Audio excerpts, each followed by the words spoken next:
and welcome back. No. Yes, it worked. Hello and welcome back to Metro Good. It's a good way to And I'm Patrick. Oh, sorry, wait. Your opening energy. How's everyone doing? Yeah. Welcome back to Metro Good. My name is Andre. I'm Patrick. Thanks for tuning in. It is a Thursday. I think it's like the 3rd? 4th? No, wait. I can do the math. Hold on. 6th. No. I felt pretty good about that. Yeah, that's right. This is 6th. It is the 6th, yeah. No, I'm sorry. I was being mean. It's the day that the Wargroove DLC came out. The Wargroove DLC? That's how I remember my dates. I think that's a pretty good way to start it. Hey. Hey, Maddie. Hey, Maddie. Yo, by the way, I ate some cake. Hey, Gamb. How's it going, Stoppable? How's your week going? Also, Jeremy first. Very true. How's it going? How's the new car?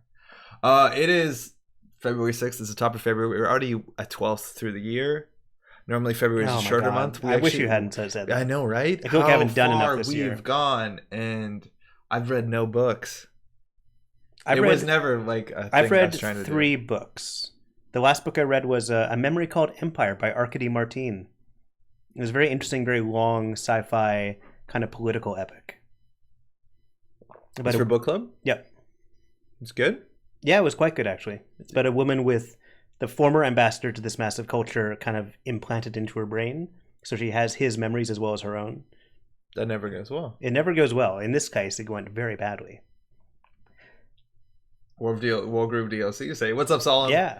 It adds like new factions. Yeah, there's a new faction, 2 new units to the game. I've only played the first mission of the co-op campaign, but I'm excited for it.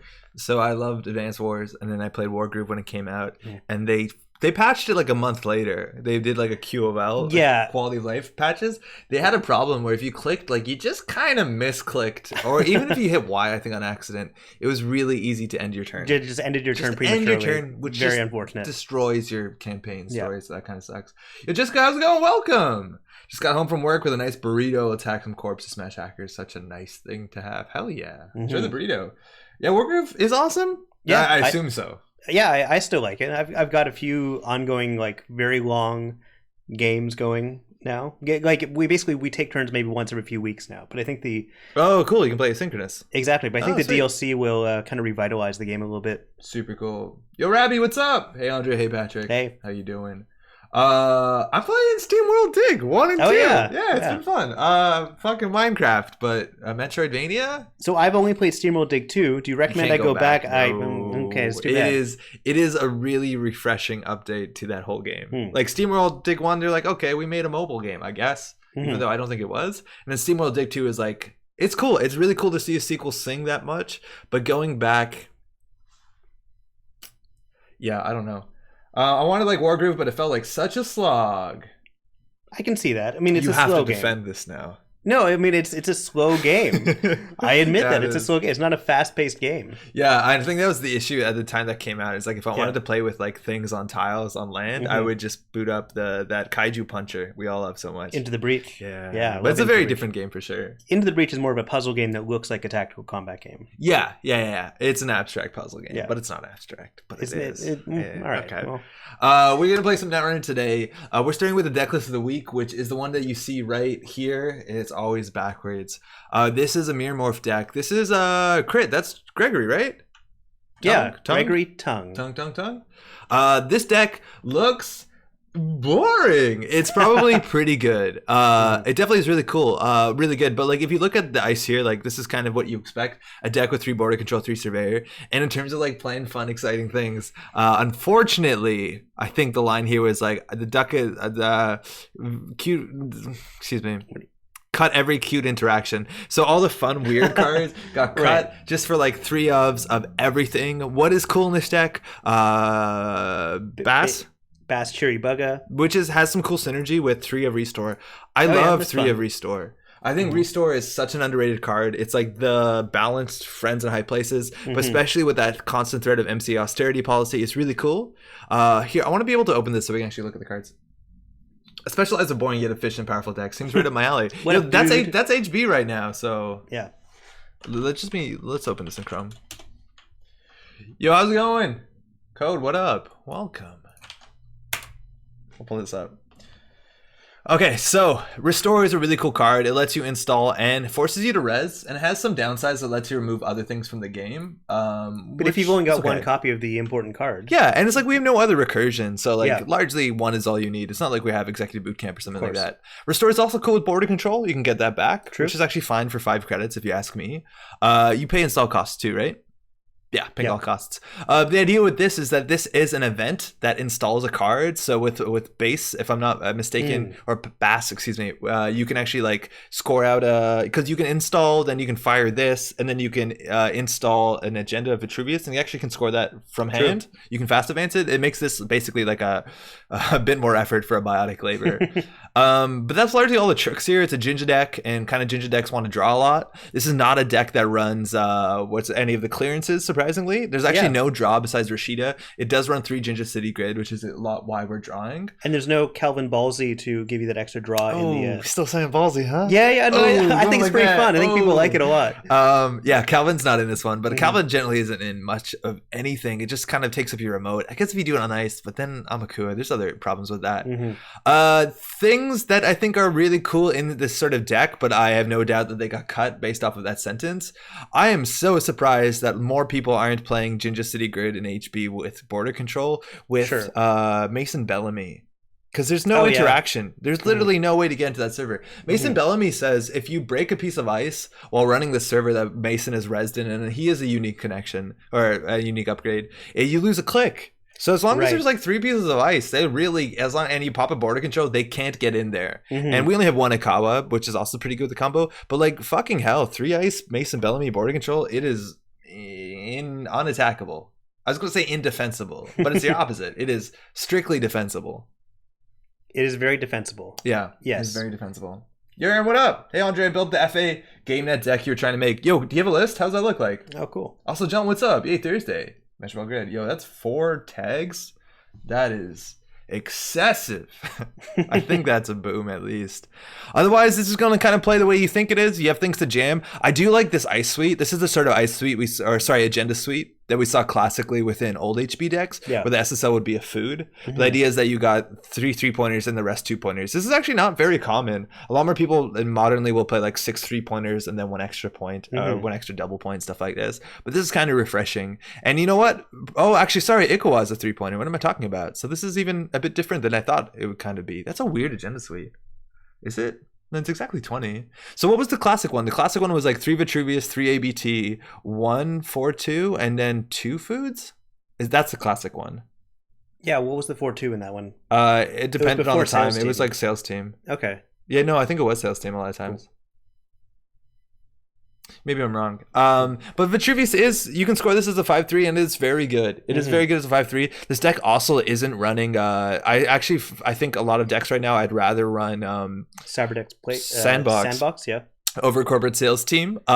This gives you some money slowly. I wonder if we're just kind of a fast enough deck where we don't actually have to purge that much. We don't really have AI hate. Besides, abstractly Hagen is good against Amakua. Yeah. All right, Pat, you're piloting this though. Oh no. Full restore. Well. Also, I don't know if you watched the stream last week, but you know how we couldn't edit decks on JNet? Yeah. Do you know why that was? No. Apparently, I named a deck Bird Deck, Bird Deck, Bird Deck, Bird Deck like 20 times over. Okay. And the title was too long. It stretched it out. Okay. Yeah, that's great. This is an Asa. This is what's it called? Meer-morph, which is an ability that's kind of tricky to play. You have to kind of keep this in mind. We didn't talk about this, but this ability basically says, let's zoom in a bit. Let's move this as well. Oh, we lost our black border. Oh no. The first and second and third actions you take on your turn are different from each other than the third completes it. You can either gain credit or take a different action paying 1 less. So do we have ability to use this? Basically, the deck list said that you want to install a card basically every turn, and then if you advance it and then take a credit, you basically get another credit. Yeah. You do have some fast advance tricks with MCA austerity policy. Well, this has 2 counters on it. You can click austerity for the third counter and then fire it and then score a 5-3 out of hand. Yeah, you have that ability in Meer-morph, which is pretty strong considering we do have a fair bit of 5-3s. Half our deck is 5-3s. I hit save, right? I think I did. Do you really want to be purging on a Meer-morph though? You're right. It doesn't have the most like synergy specifically. It's not like we have Jeeves or anything. Yeah, there it is. We don't have Jeeves, so maybe you don't. Maybe that's the biggest reason why his purging is bad. But I still think getting 4 straight up with the chance to get 4 later might be better than what this is 2 basically by the time your turn starts next turn. Maybe actually this is fine if you're not purging. We don't have CVS or anything either. I think Sandbox is good if you're going to have multiples of it, but if you're just going to have one of corporate sales team is fine. Sorry? Corporate sales team is fine if it's the only one, but like Sandbox gets really crazy when you have multiples of them. If you That's totally true, but I do play 1 Sandbox in every deck. And then I say when I'm commentating, I'm like, oh, if we had 2, this would be way better. Yeah. But 3 2s are good too. Yeah, what's up? Both Defcon and Helios, how's it going? And they're both saying impregnable, which is very good. Advanced Concept Hopper, honestly, is a consideration in this deck. I think specifically because we have Jinja, and it gives you the ability to Jinja. I don't know how it works mid-run. No, I'm sure it doesn't work mid-run the way we want it to. Why not? Because the run initiates. But then they choose a server, but then this is before they approach the outermost ice. Can you Jinja with... This has definitely been asked somewhere. Can you Jinja with... Advanced Sports Hopper? Advanced Sports Hopper. Stop all saying NAPD, as in like the... The agenda? No, the lockdown? I'm assuming. Well, I thought that was when we were talking about... Oh, the 4-2. Yeah, you're right. That was an APD. Yeah, totally. And then it became a problem because Val existed. Mm-hmm. Restore Bass, Project Vitruvius. Yeah, totally. I played this deck a lot the last couple of days. It's super fun. I can see it being fun and efficient. It's not flashy. No. But it definitely seems okay. We're going to open this in Chrome. We'll wait for someone to join the game. I should mute that relatively soon. Otherwise, what we're doing today, we got some weird, fun, silly decks to play. There's 3 base in this. What is this? Lady Liberty's cool. We have remastered Beal Food Exploda, Attitude Adjustment, 2 of Biotic Labor, and a single focus group. And then they have the Breaker Bay Calibration. We did no Arella, Pat, unfortunately. Oh, I love Arella. What's the difference, Aaron? How does this play that's different than anything else? Sandbox is fun with Macrophage. Yeah, actually, I've been seeing a fair bit of Macrophage in decks, even if they're not playing Sandbox. I think it definitely encourages you, but there are a fair bit of viruses going around right now. So I think that's totally fine. Val wasn't the problem. Blackmail Recursion was cancerous. Oh, yeah.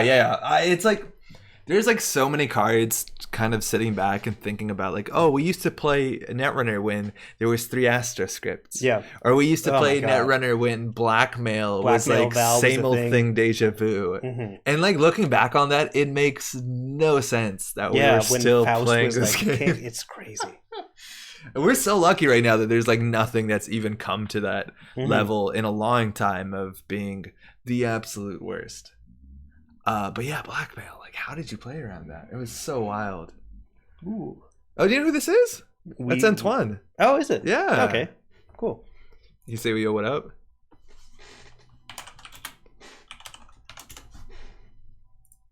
All right, let's do this.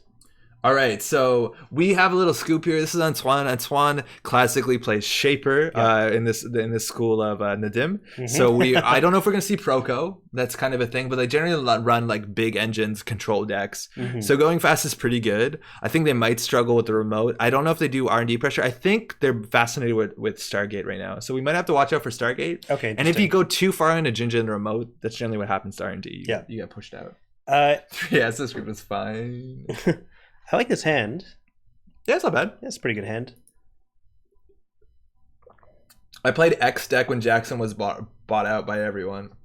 Yo, I don't miss Jackson either, but Jackson was a good one. Yo, do you want to come in a bit more in the frame? That's probably a bit better. I don't know if this is as wide as it can be. I don't think it is actually because Sure, you want to adjust something? I don't think this is the right one because that right one had...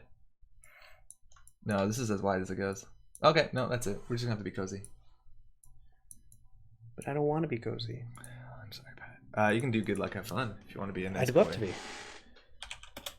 The main issue I had with Astroscript Arrow was there's basically no reason not to play in VN. Bless you. Yeah, competitively, it was clearly the best. And there wasn't a lot of hate. Like, there was no Clot at the time, which is even more wild. And there was Sansan. I'm just going to ice up R&D and HQ here. Okay. Oh, you don't want to get a Jinja or... Because, like, a lot of times Shaper will set up turn 1. Especially if it's Cabo. They generally, like, stim hack double Rezeki. Yeah, maybe. Like, it might be a good time to... Like, I don't even know if I'd hedge fund. I guess you have to. But you could jam out... I wouldn't fire Rashida until Jinja. No, yeah, for sure. You want the Jinja down first. You draw once and just HQ. Draw once Ice HQ. Sure. And then next turn you do install. Oh, and now you get another click back because we have to play with that in mind. Oh yeah, you're right. I forgot I was playing with Meer-morph. Yeah. I guess I'll go into quick here and just install. Then you have to do something else. You can't install if you gain the click. No, if I gain a click, I can't install. No, I don't think so. I think you have to spend the click doing something that you haven't done this turn. Or take another action. You've already installed this turn. So, or take another action. So you can't do that. Hmm. So you have to take the credit. Oh, well, that's fine. Yeah, unless you have an operation. Bless you, Jeremy says. Thank you. I also didn't say bless you. No, you said bless you. Oh, okay, cool. Let's just have it. Yeah. Hey, laundry and R&D, that's more aggression than they ever thought we'd get out of a Shaper turn 1. What could they hit here? SSL would be okay to start with this sweet 9 credits over time.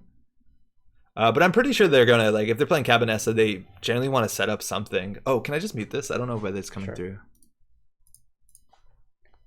A lot of times it'll be a stim hack, and it looks like they're doing it. So that was an SMC. Can you scroll down just so we know where the SMC came from?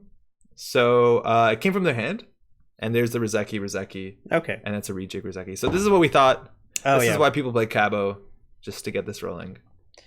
Okay. Cool. That's fine. All right. That's fine. I think that is. So they might get the Rashida, but they can't trash Jinja, and they'll spend the whole turn if they do contest. And next turn they only have 2 credits. Outside of stim hack, it's hard for them to contest the remote. Mm-hmm. All right, so I'm going to install the Jinja over remote. Mm-hmm. I would just jam all 3, right? Jinja, Rashida, Ice. Yeah. And then you can set up a server and jam MCA from there. Any idea on what the spikiest corp deck you can build right now would be? We'll get to that after this, I hope. Yo, what up, Phil? Meer-morph, are you in hard hitting news? Definitely not. This is the Decklist of the week, and terminals don't work the way that they used to with Meer-morph. It actually does end your turn. They're accessing with 2 credits. That's enough to trash. Actually, not a lot. Just NGO and Rashid. Just make sure you fire Rashid. Oh yeah, of course. Well, I'm gonna make sure I res this too. Yeah, very good. It'll tell you to do it. Oh yeah, now it won't, I think. Yeah, usually it lets you do that. All right, so you have to show them the order. So if they're in a surfer deck, keeping the barrier on the outside is bad. Mm-hmm. You generally want to do the one that you want to res. It's harder for them to deal with barriers a lot of the times. I don't think the order matters that much. Yeah, I'm not sure. I would put the border control. If you put the border control on the outside, you can immediately kill a stim hack. Mm-hmm. But they know about it, so they could use it. Yeah, I'll put border control on the outside. Okay. So your title gives me a League of Legends PTSD, that or Dota. Yeah, that's kind of the idea. Yeah, sorry, I just want to move our camera because I got in the way. All right, so that's a server. They have 2 credits. It's going to be 4 to their name. Now, the problem is, what do we do here? We could do install MCA, start building that up. Or we could just score an easy Vitruvius with an advancement. True. And put Rashida naked. But then we have too many cards. We can, so they might have like MCA austerity out of anybody against anyone is the worst against Shaper that has access to Clot. Like there's a chance that we blow our whole combo and they just Clot us. Yeah. So if we, I think we jammed that. Install advanced credit, then we can get another credit. Yeah. That's a possibility. Sure. I'm just trying to find ways to use the Meer-morph ability as much as possible here. Yeah, I would do that. It sounds okay. I don't know if we need to double advance it. I think you can just do credit. No, that's good. That's efficient. It's fine. I thought we determined last week that it did work unless there was a rules update. Yeah, I think the rules update stated that last week. I think we said that the rules update stated that terminal does end your turn and you can't actually take any more actions after it. Meer-morph on fire. Yo, Giles, what's up? First time I've been able to catch you live in a minute. Yeah, it has been a bit. How you doing? Oh, looks like they have grabbed a Vitruvius. All right. Well, we have no ice for R&D, so what can we do? We could have actually done one of the ice from the remote and put it on R&D. I think ideally we just want a surveyor on server 1, and that's all we need. Akam Atso, that's a Shaper. Yeah, put that on the remote. She has a link, so putting on R&D is not particularly compelling. Yeah. Triple advance score? Do we need to? You want to hold on to it? You want to maybe draw and see if we can ice up R&D? I would draw once. Yeah. It's good we drew that, I guess. We drew that. Yeah. So we could advance once and then like install a naked Rashida. What's the point of installing a naked Rashida, though? They have to run it? I don't know. You could also install MCA. They have to go trash it. Like, their economy is bad. Like, you could advance, install this, and then res it and click it. And so they only have 3 clicks, and they have to trash it. I know it's not iced, but I think we never want to put that in the remote. Like, next turn we jam a Vitruvius anyways. I think that's good. Okay, so install, res, and click it. Then we get another click. No, you advance this as well. Okay. Yeah. The order doesn't matter. You're totally right. So, new remote, yeah. I'd advance. Yeah, that's fine. Resing does take an action. Sure, and then you can gain a click, and you can advance this. And just the surveyor on its own is going to be enough of a problem. Absolutely. No, you cannot take actions outside of your action phase. You gain the Meer-morph credit after a terminal, though. Okay, so you can't do additional actions. Thank you, Raketha. Also, what's up? Graham says, after a terminal, you can only take a credit. Thank you. Good, thanks, dude. Been not working from home as much, so I have to settle for the VODs. Hopefully, they've been going okay, at least. As much as there isn't that much direct interaction. Meer-morph is a neat idea. It's really cool. It is. It is pretty cool. Yeah, I'm glad that it's gotten a lot of appreciation with Uprising. I think if people were that much. Yeah, okay, so this is wild. Okay, here we go. We've talked about this before. And I know what we're going to see. Nazib and Antoine classically were Proco players, and then recently decided it was too slow and expensive. Oh, by the way, they're on all these 2-costers. They're 100% Oh, yeah, that's going to be... And we need a border control. Yeah. So I would maybe do... you could do single advance score or something else, but I think you want to just do double advance jam Rashid or something, because we need to draw an answer for R&D. Yeah. Oh, actually, no. You hit MCA for sure. Do we leave it? Or do we just score it? Well, let's score it, but we can gain a credit here. No, but you can score it and then install something and gain a click. But I've already advanced it once. Yeah, that's true. What would we use the Vitruvius counter for? We already can biotic from hand. We can biotic the other one from hand. Let's just score this one. Yeah. And then install Rashida and take a credit. Cool. And next turn we can score 5-3 that we draw with the Rashida. That's the hope. Yep. I forget what I was talking about. Oh yeah, that they play Symmetrical Visage, and I think they're also playing the card that says your genetics can fire a second time. Yeah, gene conditioning shop or something. I think that's right. And I think it also might be a 2 install. So again, they're definitely on Hushik. There's a lot of 2-costers in there. And you're losing a click a turn, and I think they may not want to have to trash this on the basis that they do have Clot, which again, we could score 5-3 from hand. Right now, they have no way to stop it. Sure, but I want to do Rashida first, but they're not threatening Clot yet. No, exactly.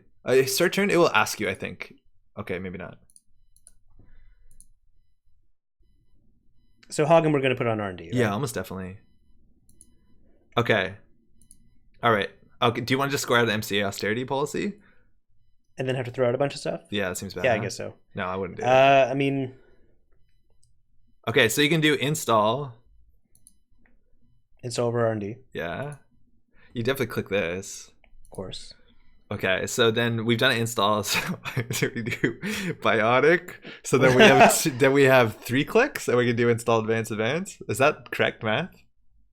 It's too expensive, I think. I would definitely... Okay, we've already installed, so we want to do something different. So the only different thing we could have is we could restore Rashida. That's what I'm thinking. That's kind of... It doesn't make a lot of sense, does it? No, I think we want to restore this MCA if they trash it. I don't think we can get our ability from their turn. No. So what else do we do here? Just install this? I think we can biotic that one from hand. This is going to get ire from... Yeah, I think we just put the 4-2 in the remote. And throw out maybe a Rashida. Yeah. You can do it automatically after end turn. You just click on it. Rashida or NGO? I don't know. Our money's not amazing. We've res nothing, and we have 12 cost ice. If a 6 cost ice on HQ, and they're probably going to pressure HQ. Mm-hmm. If you click the mandatory prompt, it does prompt Rashida. Okay, cool. I'm just so worried about missing that. Mm-hmm. Pro goes too slow, but spending 2 extra clicks on setup when double card slots isn't. I feel you. Yeah, now they're going to go trash it, which is unfortunate. We might have wanted to pop off. Even if we scored a 4-2, I think we could have done it. True. But hey, we just restore that. We fire Rashida, restore. Mm-hmm. Yeah, I don't know. I think a lot of it is also just getting more 2-costers so you can quickly get a Hushik up, because quickly getting a Hushik is important. Okay, I want to res Rashid. Do we want to Rashid this turn? Oh, that's not a Rashida. Nope, don't have to do that. All right, so you can biotic score it. Yeah, let's do that. Biotic score? Okay. Is that too much? That's 8 credits, but then we'll immediately get 1 back. Yeah, it wouldn't be a huge setback, I guess. No, then we have NGO after that if we really need to. The problem is scoring that, then we just score the 5-3, which we basically just, our whole game plan is restoring an MCA. Yeah. Okay. All right, so we're going to biotic Yeah, this? I guess so. It's unfortunate. Sure. And we're not going to, I guess, so we're not going to biotic the Vitruvius, right? We're bioticing this thing that's in the server. Yeah, I think we need biotic something that gives us money. Okay. Well, yeah, biotic, and then start advancing, and once we're on 2 advancements, you ask them if they want to do anything, and if that's the case, we can do something else and probably get our Meer-morph ability. Sure. All right, so play that. All right, so do advance. Maybe advance it once more.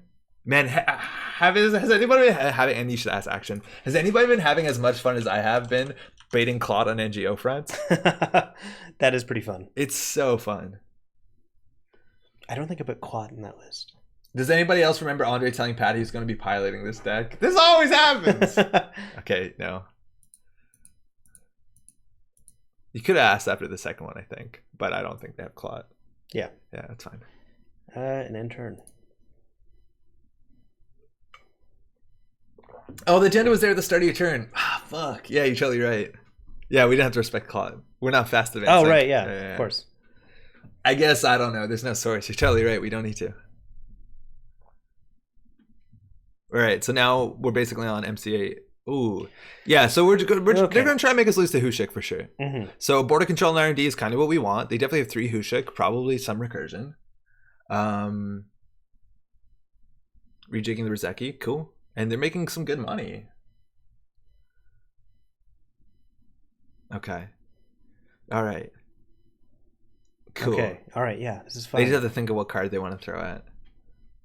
And the Hushik, they're at 4. They might be able to. Oh, they do have a Claude. It was in hand. Again, we didn't have to worry about it. But now it's a threat because now the Claude is something we have to respect with the restore. Yeah. Restore, MCA, click MCA, IPO. I don't think we'll have enough money. Oh, of course. Well, I think we definitely start with part of that. Restore MCA? Yeah.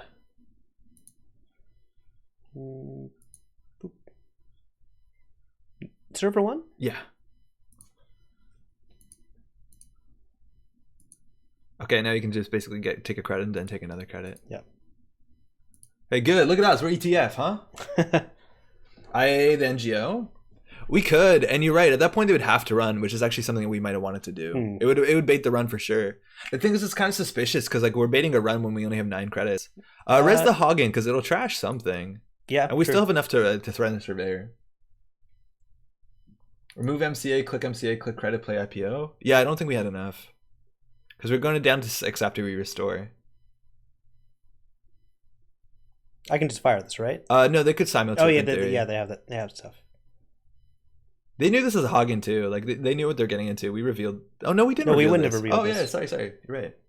Fire all. Okay, cool. So you got to trash a program that's not Fractor, Killer, Decoder. So I'm gonna choose Rizeki. Which one though? I'm going for the middle one because I feel like that's a power move. Yeah, the middle one. Yeah, oh wait, cool, no, because it controls the flanks. The weird thing is, if you destroy the middle one, then it comes in and takes its place. This is a new middle one. Well, now there is no middle one. Interesting. But there's always a left one. Right, there always has to be a left one. Yeah. The runner's board being the wrong way is what it used to be. Really irritates me. For real? This is what it looks like in person. There's a button for that, by the way. I'm pointing at the screen. You should be able to tell. It's like actually above Pat. Hey, that's a corroder. All right. That is still kind of expensive. Their econ is good, but basically they're setting up to be able to threaten. And again, hey, even if we can bait a Claude, like I think we might want an austerity and then we do an NGO front just to pop the Claude. That'd be fun. Oh, hey, they're using Simul Chip might not even be necessary. But that would be just bringing back their Rizeki? I think they are. Because we've already trashed the program. So the Rizeki's a free install as long as they can use their Simul Chip. True. They probably have another one in hand. Yo, Terrence, what's up? You should be able to turn all the cards upside down. Also, yo, Terrence, you're running a tournament this weekend, right? Change on HQ on R&D is pretty sweet. Yeah, that's what I'm thinking. Do we want to... We definitely click the austerity, right? Because then we're threatening game next turn. Yes. Okay. And we're going to need 5 credits only for that. When we'll get 2 for sure. So that's install. We could just do free credit. Feels good. It feels good. Rig layout wrong. People don't like this. Hold on. Is this honestly like what does everyone think? Is this? I was gonna click on OBS. Is this better? Is this what it should be? This now feels really weird to me.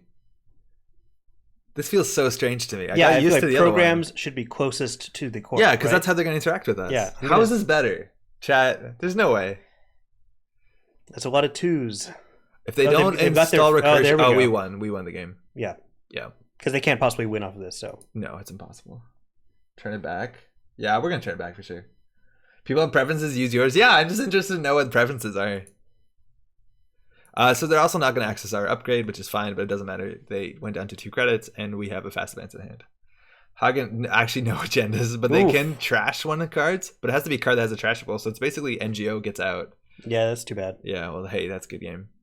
Like, that's efficient. We built a really good remote pretty quickly. The fact that we can't res all the ice is, like, still not the worst, because we still have, like, a pretty bad face check. We just have to be able to res the Surveyor. So, okay, so. It's super easy. Yeah, so I click. Yeah. I click. Yeah. That's it. You win. Then I install. Yeah. I gain a click. Yeah. And just advance it 5 times. Full details can be found. Perfect. I'm going to open that up, Terrence. 11 a.m. Eastern Saturday. Yeah, hey, so that's the Meer-morph ability. They thread an MCA austerity policy in a really good way, and that's a big reason why this deck has 3 copies of Restore, just because they have to run that basically every second turn if you can restore it. And it's not cheap to restore. Or sorry, it is cheap to restore. It's only 2 credits. Yeah. Yeah, that worked out pretty well. Yo, Legs, what's up? I prefer this way, but you do what you want. I got used to the other one. I don't know. We'll try and switch it up if we can, just to make people uncomfortable. Just because this looks so much better. I switched to pack. Nice. Here, sorry, 1 second. Yeah. All right, hey, Terrence is in chat right now, and Terrence is running a tournament. The URL, the vanity, is tiny.cc/jnetrunner. That's a cool, simple tournament. So this is the second tournament, I think, at least Terrence has run. Maybe it's more than 2, but I know that this is at least the second. It's free to sign up. It even has some elements of drop in, I think, if you can't come perfectly on time. But it starts this Saturday at 11. Terrence can confirm this is the second. And this one's specifically for people who are maybe new to the game, or people also who want to try out a different format. This is only Nisei cards. Does that include System Core? Yeah, System Core 2019, Downfall, and Uprising. So all the new stuff. Cool. You can definitely build compelling stuff out of that already. Absolutely. I like that combination of cards a lot. Yeah, it's pretty good. So do check that out. You got some pretty compelling IDs in there. That's going to be fun. Terrence, you know if it's being broadcast or is just specifically to join? Like, can you watch it if you wanted to? There's a Discord. Check all this stuff out. Again, it is this weekend. You still have time to sign up. That is at tiny.cc/jnetrunner. 2 T's. 1J. Do you want to run another one of this? Sure. Okay. And then we'll do some news because there's some pretty cool news. Yeah, there's some news out there. There's some Netrunner news. Okay, yeah, there's some news out there. Some news. Of course, Terrence. If you can't come in at 11, then it's totally fine. We can add in people going 2nd, 3rd, and 4th rounds and such. Fuck yeah. So super easy. Again, no cost. Might as well if you want to play some Netrunner that morning. Get some organized play in. Organized play is actually really cool because you see a lot of different variation. You meet people. Ooh, Gabe. So we're actually pretty weak to central pressure because we generally ginger remote. We might consider gingering HQ. Also, archives is always a thing with Gabe because they basically pay Snake Door Beta for 2 credits. Yeah. No quote, sorry. I can noodle around and see if I can set one up. Oh, that's cool. You don't need to, Terrence. I just wanted if there's something to plug. Yeah, I'm okay with this hand. Yeah, this is fine. I think a lot of times would you rather have more money. I do value an end the run against Gabe. If Gabe clicks through Fairchild, it's honestly not the worst. But then they're gonna trash an NGO or steal a Vitruvius, which is like not the best. End the runs in the deck. We have Hagen, which is really good against early Amakua. We have Gatekeeper, which is okay early and then gets really bad immediately after. Surveyor's not amazing, and then I think we have Drafter. So Fairchild's not the worst. But if we res it, we're gonna be clicking for credits because we can't do anything else. Yeah. So would you rather mulligan this? If we mulligan into no ice, we're fucked. Yeah, like I think this is as good as we're gonna get. But we have 18 ice on the deck. Let's roll in bones. Fine. Yeah, we'll work with this. It's loaded in the bottom left if you can't see it. So we have a Surveyor, which is not amazing. Gabe has no link. Early Drafter is fine if we can bring a hedge fund back. Oh god, that's good. That's good. Okay, that's pretty good. So this over HQ, you think? Yeah, definitely. Yeah. The problem is we have to res it immediately. It'll probably eat a doof or something. Stealth Gabe has been pretty fun. I don't know if I've said Hey Jester. I haven't tried that. Yeah. Okay. So hedge fund. It's hard to get our ability. And then what here? Like, I don't want to put draft over R&D. If you draw here, you get an extra click for a credit, but then you draw last click and you look like a doof. I'm playing on your account. That's true. They'll never know. Ooh. Actually, they would definitely know because you always draw last click. Yeah, that's the thing I do. Yeah. Cool. A lot of times they'll force us to res that border. I think you want a drafter probably in archives. Yeah. It's a pretty good archives card. It also protects, like, you can throw out agendas sometimes. I guess if they're sneak dooring, it doesn't matter. Well, let me move my face because we're blocking the card preview. I'm just going to say no action. All right, there's a lot of agendas in this deck, so this could be a pretty fruitful run. But hey, daily casts. Oh, man. When people install daily casts as their first or second click, I think that's really not a good play. Yeah, it makes me think that we're going to be okay because they're going to have to click for credits at some point. Well, like, it's fun to get it early. It just, like, they should do it at the end of their turn. Yeah. Like, this first is, like, really bad if you hit, like, Archangel's obviously stupid, but now they can't trash things. Yeah. Like, getting this down early changes nothing unless they're, like, fearing snare and they want to protect that Archangel. Right. Andre draw, let's click Gomez. All right, so this... Gomez. Yeah. Oh, okay. It's yeah, because the... Yeah. Okay. Us with our Eastern European last names. Yeah. Okay, so we definitely want to set up an austerity. They can probably trash it. If they're playing Gabe daily cast, they actually might be a more limited card pool. So bank job is something we might want to respect. Icing up archives is good. I never respect it. It's a huge difference if their economy is struggling. Yeah. It's hard to get our MCA unless we also hit austerity. I think we might just want to like Surveyor, R&D, Drafter, Archives. Like if they're on Amakua, getting ice on everything is really good, and then maybe IPO. Yeah. And then hope we get a nice ice for the remote. This on R&D isn't mediocre, but at least it's a face check. Yeah, I think that's fine. Surveyor, R&D, Archives. There's actually a chance that was backwards. You think the Drafter should have gone R&D? Well, I think there's more likely we put 2 ices on Archives before R&D because of Sneak Door, but that could be wrong too. We definitely IPO there. Yeah, sorry. Yeah, cool. All right, so now we're looking for a remote ice and a Jinja. That'd be great. And then we can protect our MCA austerity. Inside Job is also a card that if they are playing a smaller card pool, you'd want to respect. I'm not saying they are, but like Gabe is not that common and is very common for players with playing with a smaller card pool.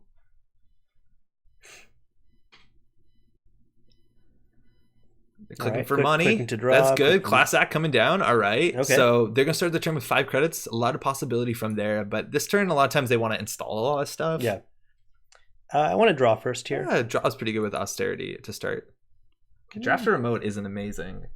Gabe doesn't value Sneak Door so highly that you want to spend 7 credits to protect archives. It sometimes they do, right? Like sometimes the problem is you get like a really big piece of ice, like we res a Fairchild in HQ, and then they'll Sneak Door into like shutdown. Like there's some points, but you're right, that's expensive. I think Drafter over remote is what we have right now. Like I think Drafter in front of MCA. It's good enough. Yeah, it's good enough. And then we can click MCA. I mean, the important thing is it looks like ice. Yes. Unfortunately, like you want your shitty ice on the outside because of Inside Job, but it looks like ice. Yeah. I don't know. I don't think we installed that. We can't use it this turn. Yeah, we can. No, because we installed 2 cards. We don't get a ability. That's the second. We installed. Yeah, well, we won't get our Meer-morph ability, but we can still click this. No, that's your last click. It's a click to click it. You have 1 click left. Oh, because I clicked to draw. Yeah. Right, of course. So I don't know. Maybe you just IPO. Just IPO here. Ha. Terminal my ass. Yeah, if we had 2 clicks, 100%, right? Because you do that, then that. Yeah, I've forgotten that we clicked to draw already. Click for draw early is really good with Meer-morph because then you can basically do like install advance. Ooh, that's a grant. Okay. Good thing we have money. And now they're playing a card that wants them to run without really the ability to. They did install a card, so we've lost 1 credit so far. So even if I think if we have a Vitruvius, we just buy ought to get out. Yeah. Criminal does struggle with ways to deal with fast advance, and they're gonna have to bin 2 cards here. They haven't played a lot, so like they're gonna be throwing out cards that they probably want, which is good unless there's like another Paragon. That'd be the worst case. A second class act is still valuable. You can always install it for burst draw. It's an Earthrise Hotel and a diversion. Ooh, they definitely have another diversion in hand. Yeah, they must.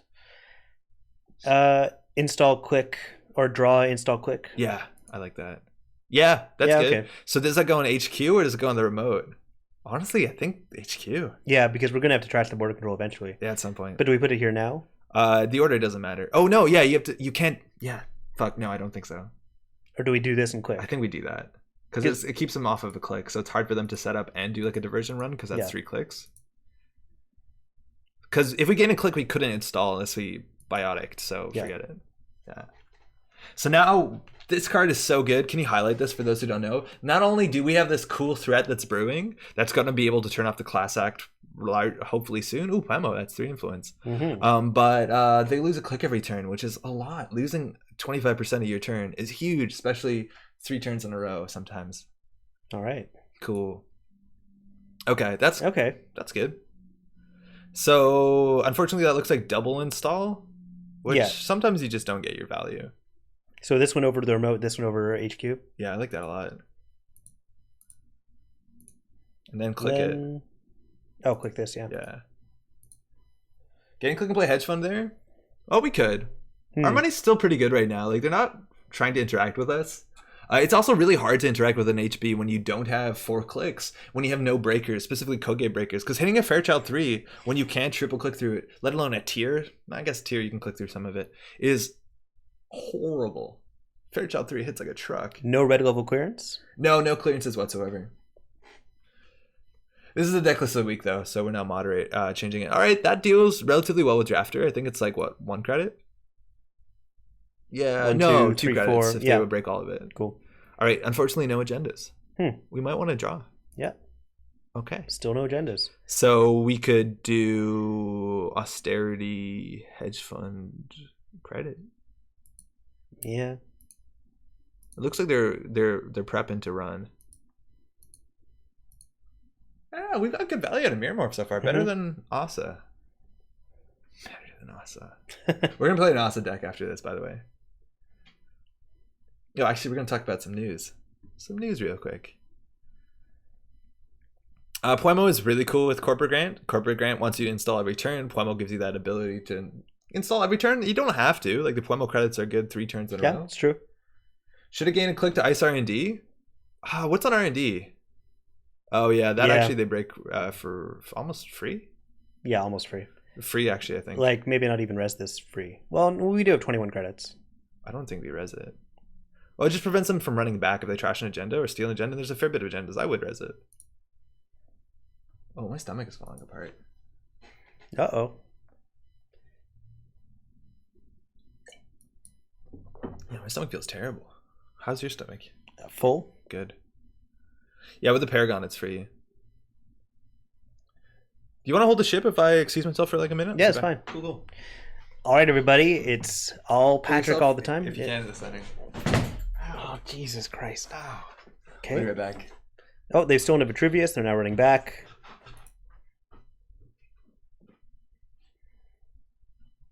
All right, he's gone. What do we talk about?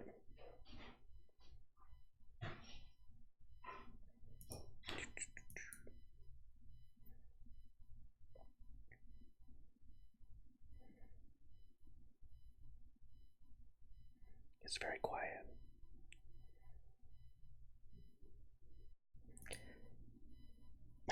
Look what happens as soon as he leaves. Yeah, we're down 2 points, and they're making money. Okay, we've got Bass. That's interesting. What do I do here? I don't think he has coronavirus. I hope not. Oh, hide his cup is a good one. Let's see. Let's put that here. All right. I think I'm going to draw first. Not what I wanted. I think I'm going to install this over R&D.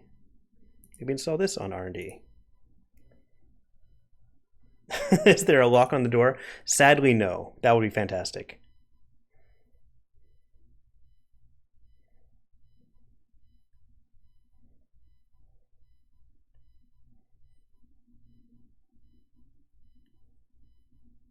Oh, my day's been pretty well. Thanks, Maddie. Thanks for asking. Work was kind of boring. I mostly played Slay the Spire while kind of hiding that I was playing Slay the Spire all day at work. Changes Jinteki password. Oh, man. Or I could just show everyone else's Jinteki password.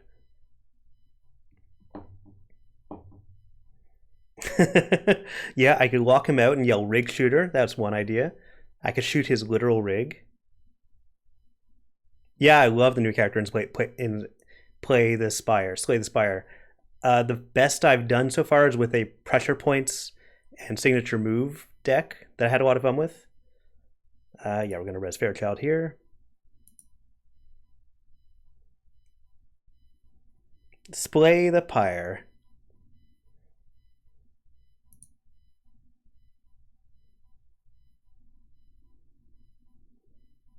I did quick fire and broken subs, right?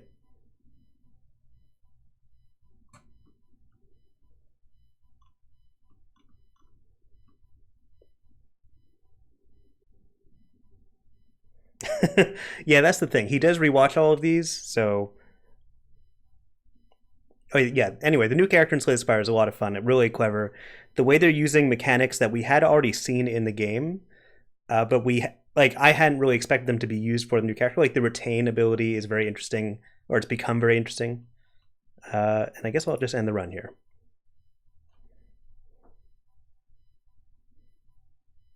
Blasphemy one-turn kill deck. That's pretty cool. Blasphemy is the one that kills you if you don't win. Yeah, it's the one that you go Divinity and then it kills you the turn after.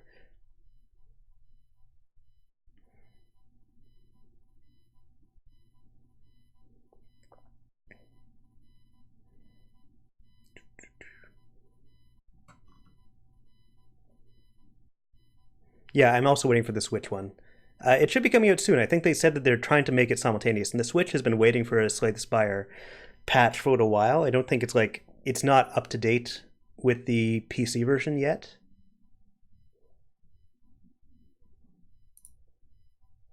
Man, I am looking for agendas, but they're not coming.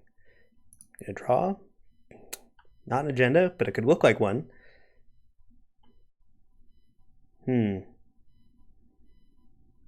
This is unfortunate. Oh, you know what?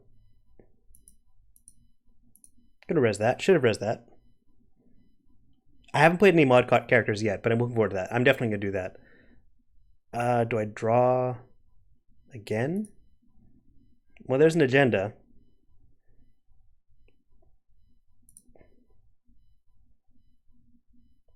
End turn. I think we're gonna get rid of that for now. But on my next turn, I can score this out pretty easily.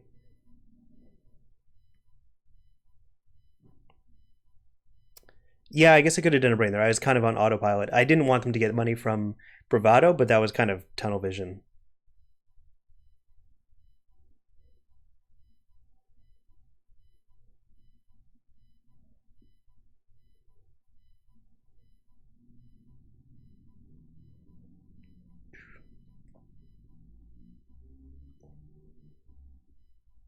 Oh, I can still click MCA even once it's already... Yeah, that's true. I kind of forgot about that.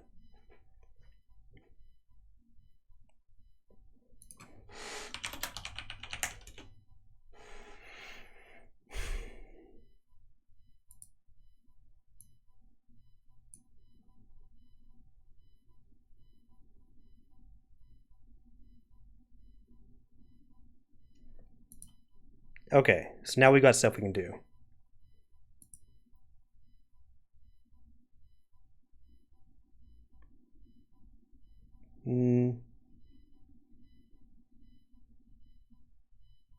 Yeah, that's true. Bravado not needing a successful run is so strong. That's really powerful. Not like Dirty Laundry at all. So I'm going to... Man, I'm just going to be upset with me. I'm going to use this just to score out the corporate sales team. So at least we clear that current.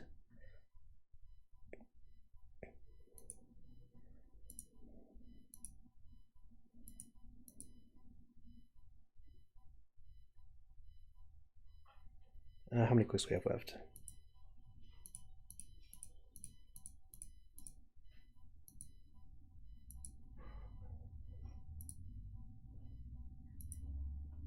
All right, I'm not unhappy with that.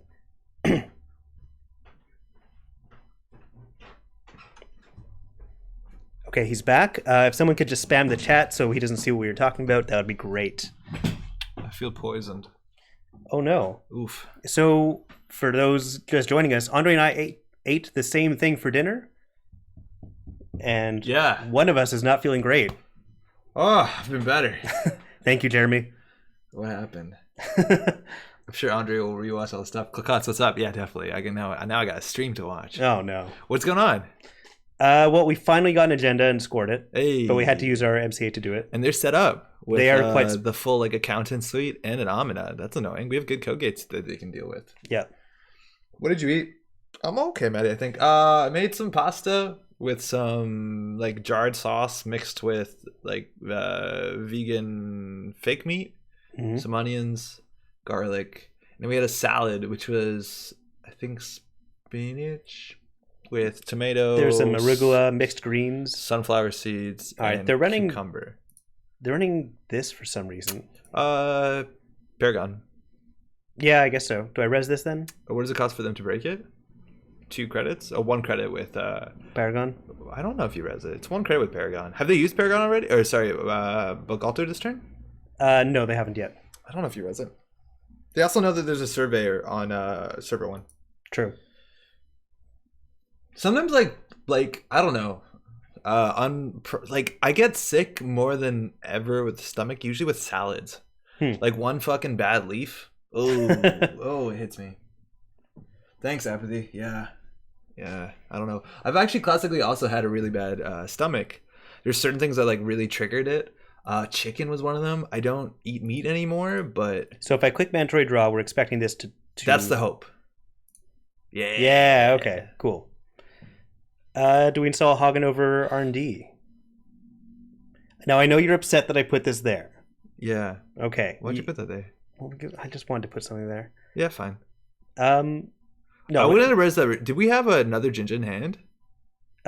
We just got this. Oh, okay. No, we didn't. We had that already. No, we didn't. Never mind. Whoops. Okay. Let me see. Because you're getting old? No. It's been like that my whole life. Yeah, I'm actually not going to put the Hagen over. Like, I think this is enough over R&D for now. Yeah. Okay.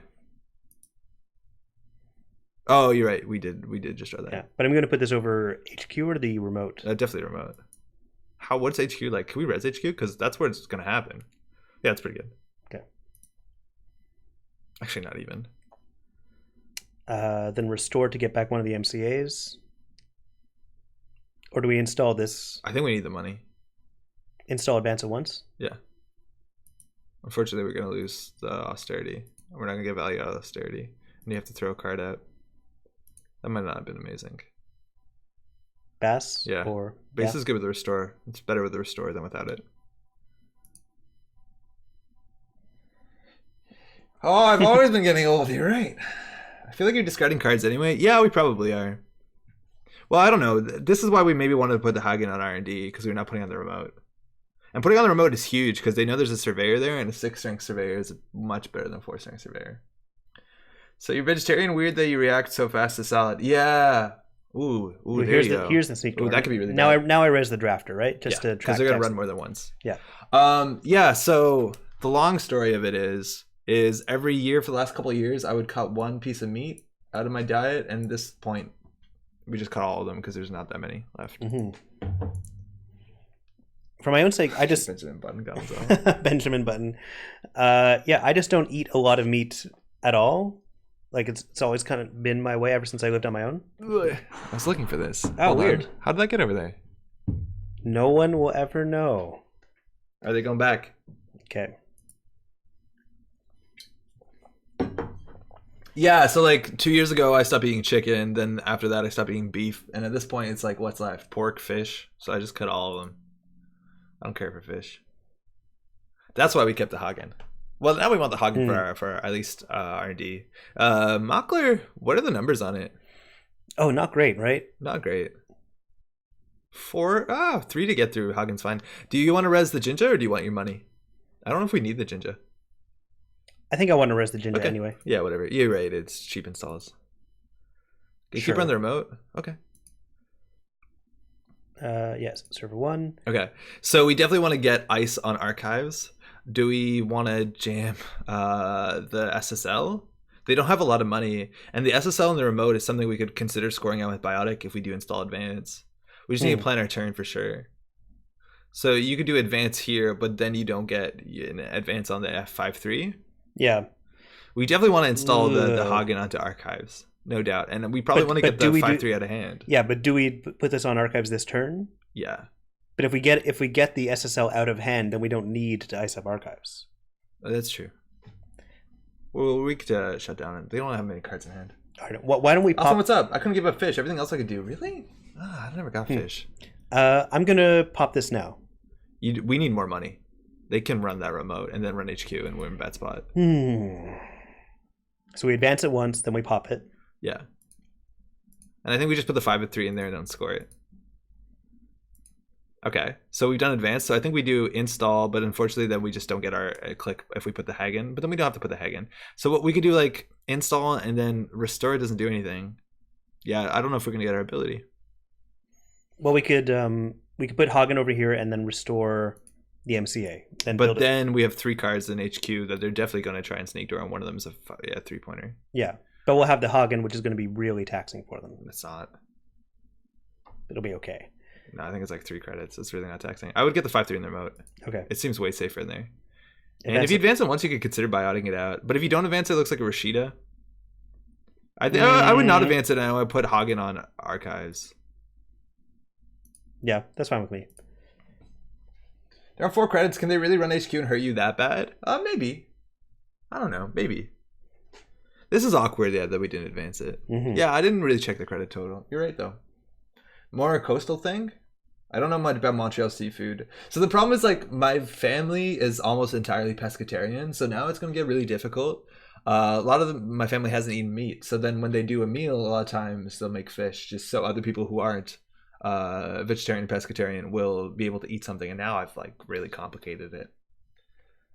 I think IIA would have been pretty safe. Boomeranging Fairchild. Oh, that's fine. Yeah, they don't know what it is. That's actually totally fine because it's gonna be 3 credits in the border control with fire. Are we gonna res this? Yeah.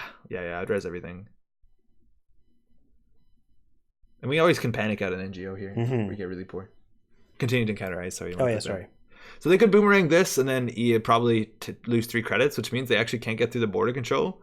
I think because Mockler's 2, it's not like a choice. Yeah. So it's actually going to end the run. And if they continue, we will make 2 credits back after spending 4 plus 6. Jerks. Man, I know I want some Haagen-Dazs. Hey, you know that name's made up?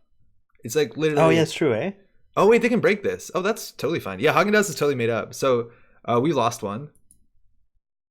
Wow, that's so cheap. Oh, they end the run here. Holy shit. Yeah, this is 4 to break and we lose 1?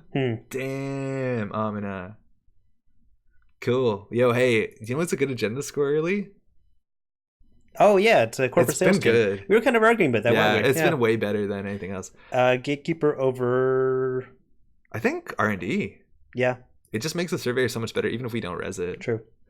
Okay, so advance seems mediocre. They have no money, actually. We only have to res 2 pieces of ice to do with inside job. Yeah. So as long as we keep 8 credits. So advance credit. Yeah, that's unfortunate. Cool.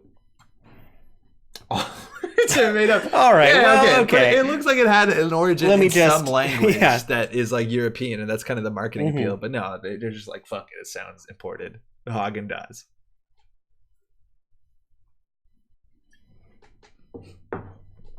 Oh, words are made up. All right, hey, that's a 5-3. Scoring that actually gets us some initiative, which is good. Like, that's going to give us good money. Man, corporate sales team is good. And now, hey, you know what? They're a criminal. So if we manage to, like, rip... Like, we actually might just want to restore for Rashida.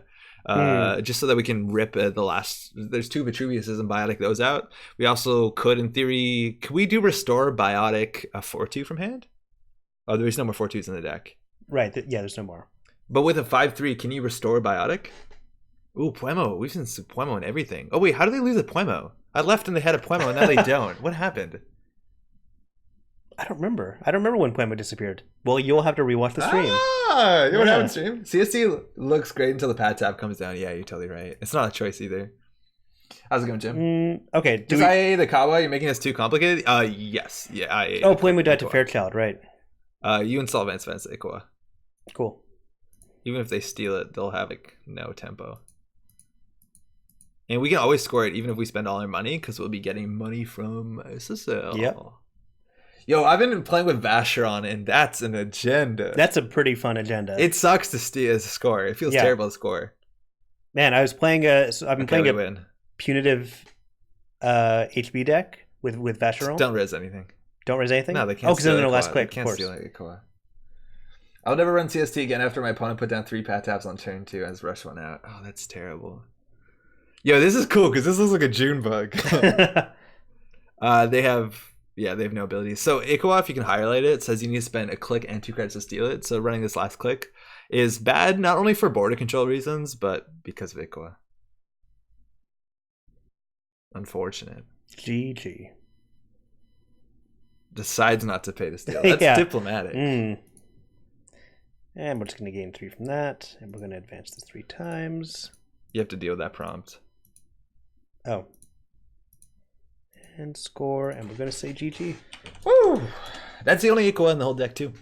Oh, yeah, that's true. Yep. It's one of. But I'm pretty sure with 8 credits, I don't actually know if they could have got through this remote. They have boomerang tech, which is super sweet because I think we showed them where the surveyor was, or was that before the? No, the surveyor was before we got the Jinja. Okay, cool. So they definitely want to get that. Everybody thinks the game. You know what? More I think about, the more I think your opponent cards should be upside down on JNet. Yeah, like flipped, right? Like literally upside down. Yeah, exactly. Because that's the way it looks. Yeah. Hey, you too. All right, if you're just tuning in, how's it going? Hopefully I'm Patrick. Your Thursday's been going okay, or your VOD day, whenever that sneaks in the week or months, or I don't know, maybe. Are you okay? I don't watch YouTube videos in the bathroom. You don't watch YouTube videos? No, like I think everybody uses their phone on the toilet, right? Like that's a life. Yeah, that's our life modernly. But I don't watch videos on the toilet. Okay. There's a big chance someone's watching this on a toilet right now. Yeah. Hey, I hope everything's going great. It's probably been fine. You know, misery loves company. Maybe that you liked hearing about Andre's stomach problems. Yo. Horrible segue. Yo, we got good news this week. Yeah. Yo, check this out. I hope you all know about this, but this is like such a fucking big deal. Talk about a way to start the week. Yeah. So the short of the long is apparently that there were some rumors or something flying about it, and Nisei just kind of wanted to like just kind of be like, okay, hold on, we'll talk about it now. This is the earliest I think Worlds has ever been announced before Worlds. But Nisei has just announced that the 2020 Worlds Championship is going to be taking place right in Toronto, Ontario, Canada. Montreal's backyard. Oh boy. That is about a 5.5 hour drive from here. Yep. I actually grew up in Ontario, maybe half an hour outside of Toronto. I'm so excited. We've had so much good experience going. I think at this, specifically this Sheraton, if this is the one I'm thinking of, is where we played one of the nationals a couple years ago. Not the one we took a road trip to. I've road tripped to multiple nationals in Toronto. Well, I mean, not the one that I road tripped to. No, I think that one was in York. That was outside beside the. This one's right downtown. This one's like proper downtown. This is the coolest thing. A really cool thing now that FFG isn't doing Worlds is that it's been bouncing. Last year, for those who didn't know, in October it was in Rotterdam, which is in the Netherlands, if I'm not totally wrong.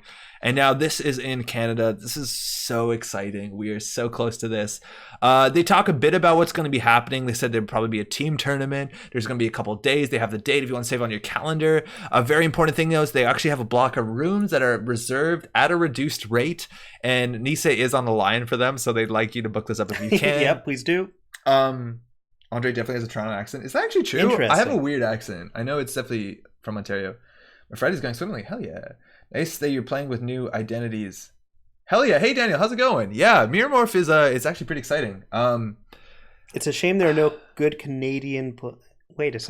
Okay, fuck. How? So things I can say, if you haven't gone to a Worlds, go to a Worlds if you can. And this is a thing that's a conversation. Like this obviously was a huge thing in the Montreal internal Slack. People were like, we're going, and there's so many players that I think wouldn't have done the like very expensive crazy road trips that we used to do, where we would go down to Minnesota, which is admittedly like a bit of an expensive buy-in and a lot of time. But the fact that it's like a 5-hour drive, you could go in your own car if you had one, is pretty exciting. But just to make sure that you're clear about this, I've talked to a bunch of players that are saying like, oh, I don't want to go and get destroyed.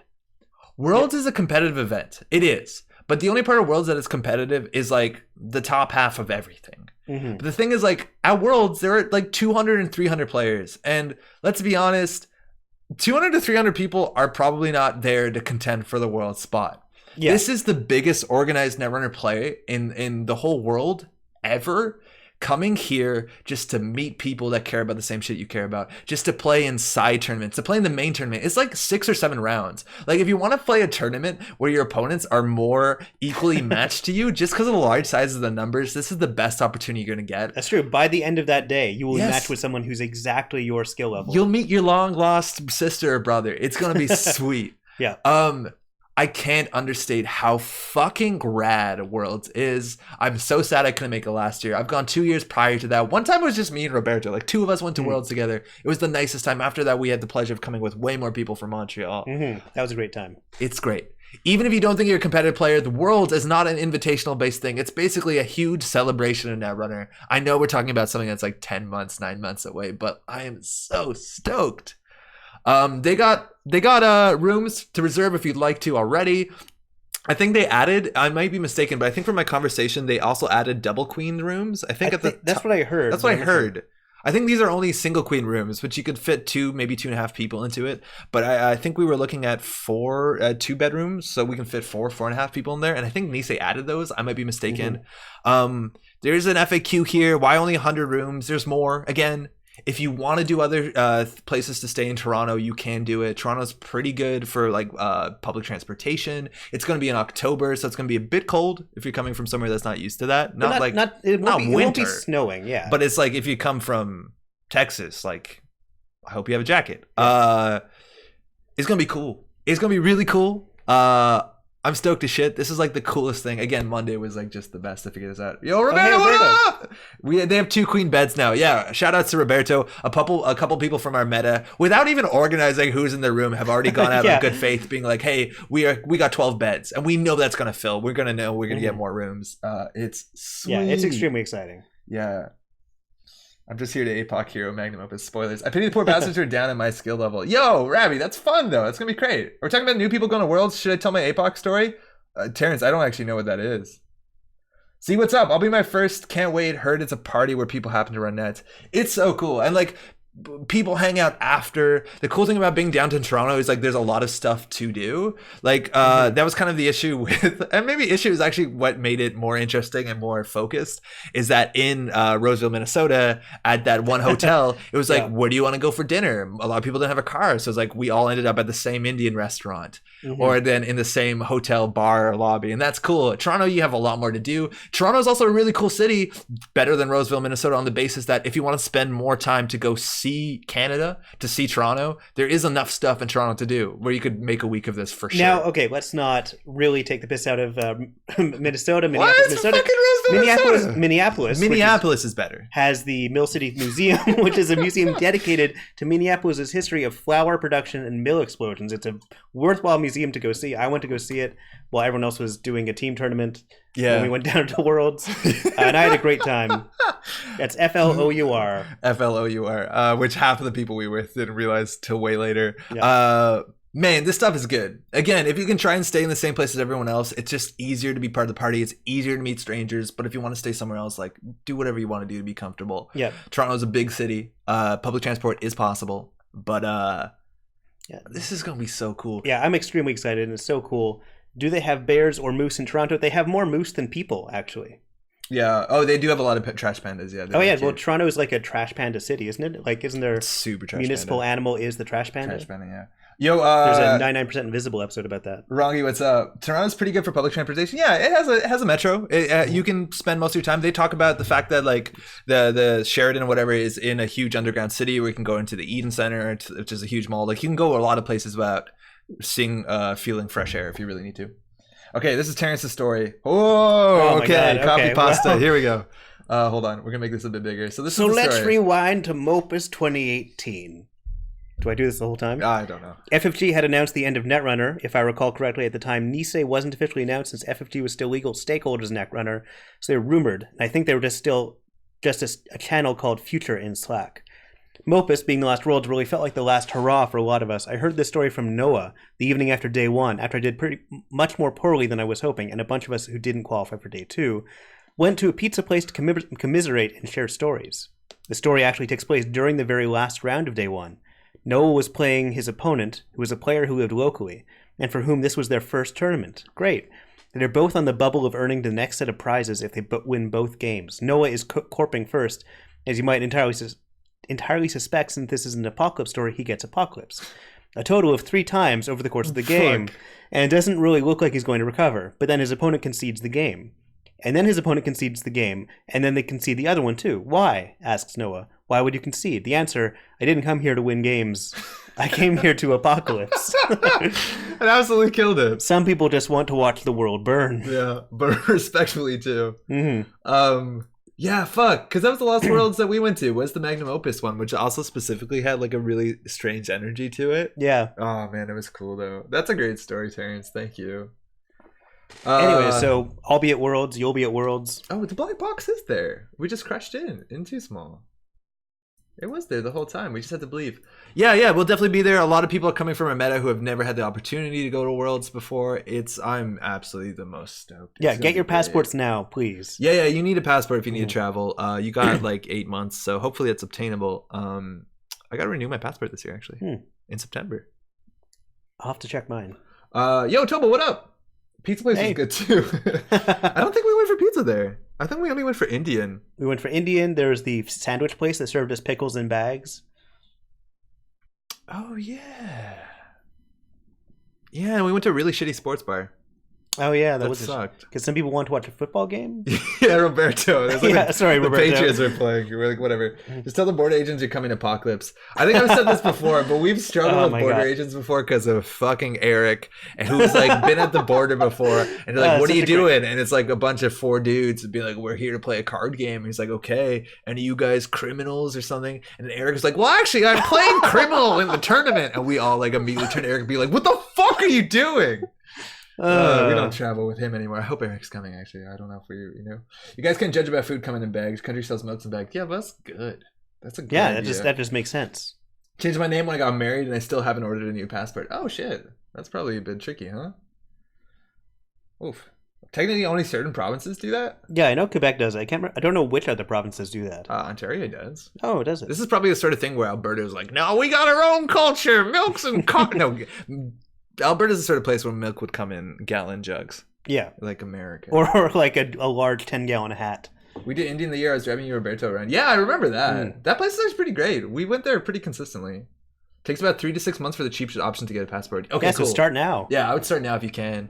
If you do fuck it up, I've done that once where I've had a flight that I missed because I didn't have a passport and I had to pay a lot of money to get it immediately. And I didn't choose the 10-year option because I'm dumb. Other news. This is so cool. Like I can't understand how cool this is. There's also an email if you want to reach out. I did just for transparency's sake. I read it out to Nisei to figure out what's going on about streaming and casting and all that sort of stuff. Obviously, I'm pretty excited to be involved in that. If that's possible, I'll let you know if I find out for anything. But like, I hope we're streaming it. I could not believe Nisei Worlds where they don't. So that's cool. This also came out. We've been talking about this for a while. These are the release notes. I think this is going to open up a PDF. Yeah, it's the release notes. I haven't had the time to read through all of them because there's a lot. Because this talks about all the changes they add with Interrupt. But the stuff that I think is like really people are really excited to read about is like some of the interactions with new cards. I've read through this. There's a lot of cards that gained interruptibility. It's like way more than you would have thought, I think. They also like have to do erratas, and they mention in a lot of the like, how does this work in combination with cards that have rotated, which is something I'm so not envious about because that's something that you have to update forever, and that pool only gets bigger and bigger. But we're talking about some new cards here in terms of the rulings that worked in different ways as to what we thought were intuitive. Just to highlight, if you don't care to read a document like this, I'd recommend you to read it. It's cool. I don't really have too much to talk about. I think everything we've been doing properly. There's a couple things. One of them that I did wrong recently. So really quickly, Gachapon, this is cool. The cards that are set aside by Gachapon are set aside face up. This is something that actually came up recently. JNet does it like that, but I couldn't figure out why. So firstly, they are set aside, so they're not considered part of R&D, so there's no Page Piper shenanigans like you used to be able to do with frantic coding, but they're set aside face up, so all your decisions that you make, the corp will know about what goes back into your deck. Interesting. So that's actually pretty cool. It's pronounced Keiko, not Kiko. I think we've been saying that wrong. What else is good? There's not that many things that I think were worth highlighting. The fact that Boomerang does work the way you think it does with a simulator, where you can flip it face up and use that in any paid ability window because you don't have to pick an ice. That's actually pretty cool. It's a pretty cheap thing to assimilate, which is pretty cool in Apex. I think there's only a couple other things, and 2 of them were pronunciation. I wish some of the pronunciation things did have a bit of reason why to say it like that. Right, we were talking about that. Like, I kind of wish that they put a bit of origin to it. Like, yeah, it's a huge document. I feel shitty talking about yeah, of course. Yes. And we're just going to nitpick this. Yeah. It's Cyber Troop Talut. We've been saying Talut. It's Talut. Yeah. Cool. Cool. Paula's, which I think is meant to be Paula's. Polish. I think Lost Geek is Polish. I might be wrong, but it's not Paul's. It's Paula's. Right. Which does sound like the Polish way of saying that, or at least European. What else is new? Nothing. It's not bass. It's bass. Rhymes with pass. That's good. Fuck. There's only a couple more. I think there's like 2 more. We'll get through. It's not that. Oh yeah, there was one of the grids. Yeah, it's La Costa, not La Costa. I don't know why. I thought La Costa was a fine pronunciation, but okay. You win that one. One that came up a fair bit was Gold Farmer. It's buck wild. Don't want to totally go into it, but basically, if you have a thing that breaks both subroutines in one paid ability, you still lose 2 credits because it's per subroutine. Now that math gets a bit weirder if you're doing something like something that fires and destroys it after breaking all subroutines. I think that's specifically Hippo. Then it can be different. If you break it with Corroder, you lose 1 credit, then it trashes itself. And if it's your turn, you can trash it before it fires. If it's a corpse turn, it's different. Anyways, but basically, if you're breaking something with like Mockler, that breaks 2 for 1 paid ability window, you still lose 2 credits. That comes up. And I think the only last other thing that was a bit interesting was Wall to Wall. I think we all played it like that, but specifically, you can choose the order of the abilities and you don't have to commit to the 3 of them at the same time. So I think always the right thing to do is draw the card first if you're doing that option and then pick the other 2. So you can think between each of them. It's not like, oh, I'll do this, and then you're forced to do them no matter what. I guess the last thing that might be worth shouting out is Colossus.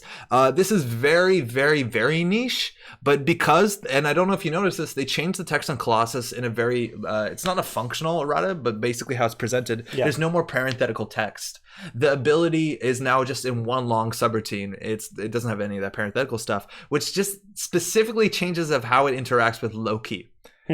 If you have 3 advancement counters on Loki and Loki mimics a Colossus, then it gets the parenthetical text. I think classically Loki could not get the parenthetical text. Yeah. I'm pretty sure because it only gets the subroutines. Anyways, that's it. It's actually pretty straightforward. Cool, but I'm glad we have this because now you know how everything works. You can't use Simul-chip if you don't have a program in your heap? Yes, but that makes sense, no? Because you can't change the game state. One thing I didn't get about the game chip. Right, isn't it Simul-chip? Simul-chip? Oh, did they? Shit, I just closed it. Because it's for simulacrum rather than simultaneous? Oh, that makes a lot of sense. We should be here. It doesn't say. We'll never know. Well, we'll never know.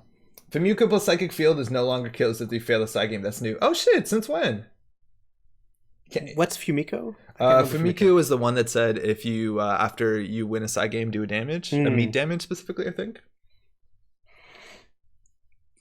I got mine in 3 weeks with everything standard. I don't know if that's normal or not. That's Canada, right?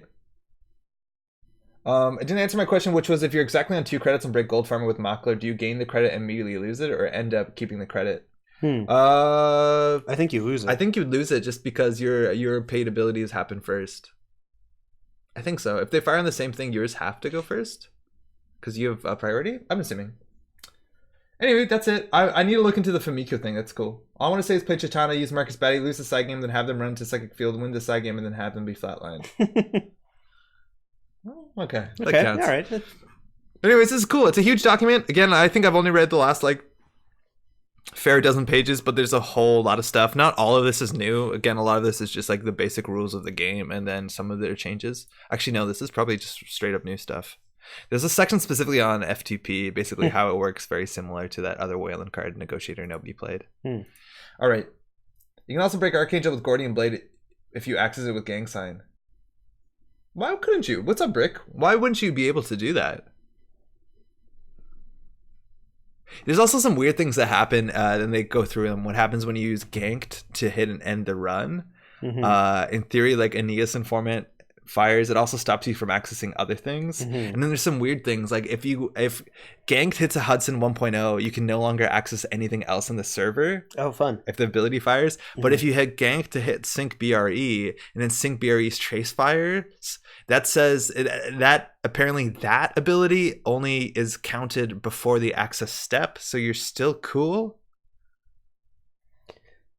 Okay. Yeah, I know. That's how I feel about it too. I don't think it's ever going to matter with like storing that up there. Yeah, and that's pushed out other good memories. Gold farmer's condition when a sub is broken. Mockler's when all subs are broken. Oh. Andre, you said hold on to Spiky's Corp deck. It seems time for Spiky's. Yeah, we're there, DEFCON. We're definitely there. Okay. I said this weekend I'd film a video, and god damn it, I tried. I want to show you something. I've been working on a deck a bit, and they're time stamped. I spent about like 3-4 hours filming footage this weekend about a deck that I was pretty confident in. There's a chance this is going to open. Oh, it's on a different window. But I couldn't do it. I just couldn't do it. And I got a lot of cool games against a lot of cool people. But I couldn't figure it out. And we're going to talk about the deck. Oh, this is only a minute of me stalling and talking to myself.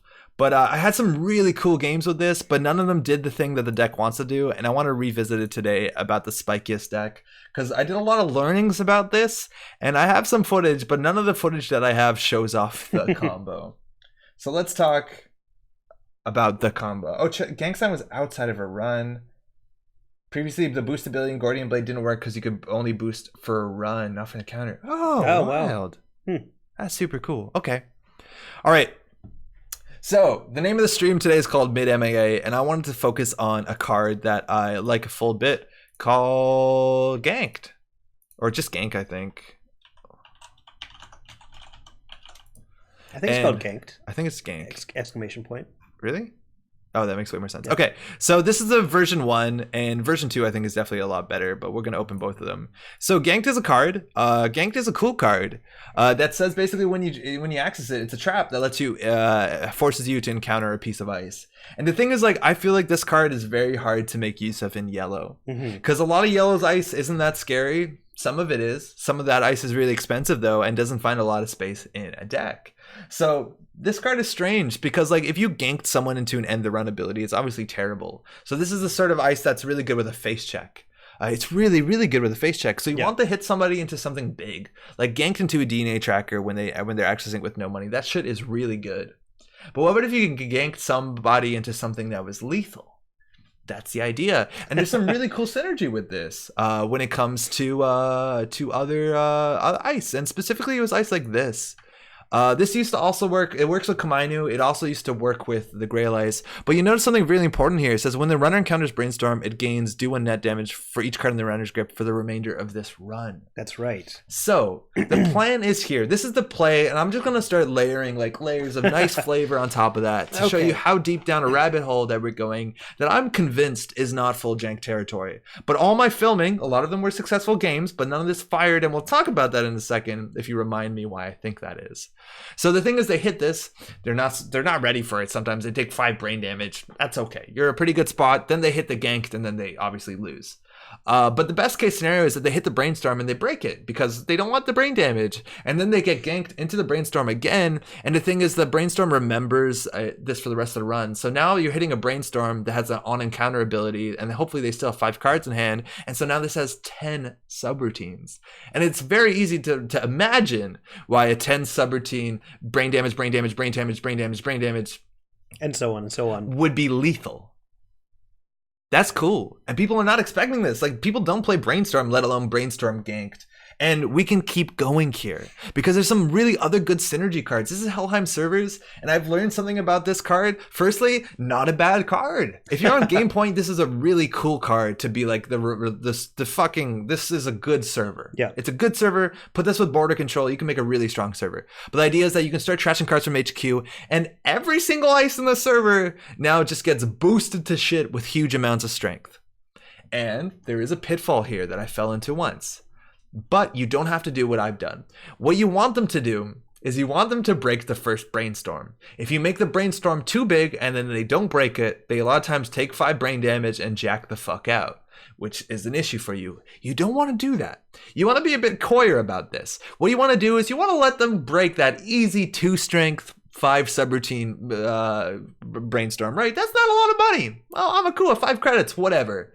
And then right before they say, do you want to access? And they've committed to the access. You res your Helheim servers, you wipe your whole fucking hand, and now you have a 12 strength brainstorm, and then you gank them into it and it has 10 subroutines. And you win! You straight up win! That's it! It's a 12 strength, 10 subroutine brain damage ice. This is not a crazy combo. These are fine cards on their own. Okay. I haven't fired it once. We'll get to that. You're getting upset. But we have more.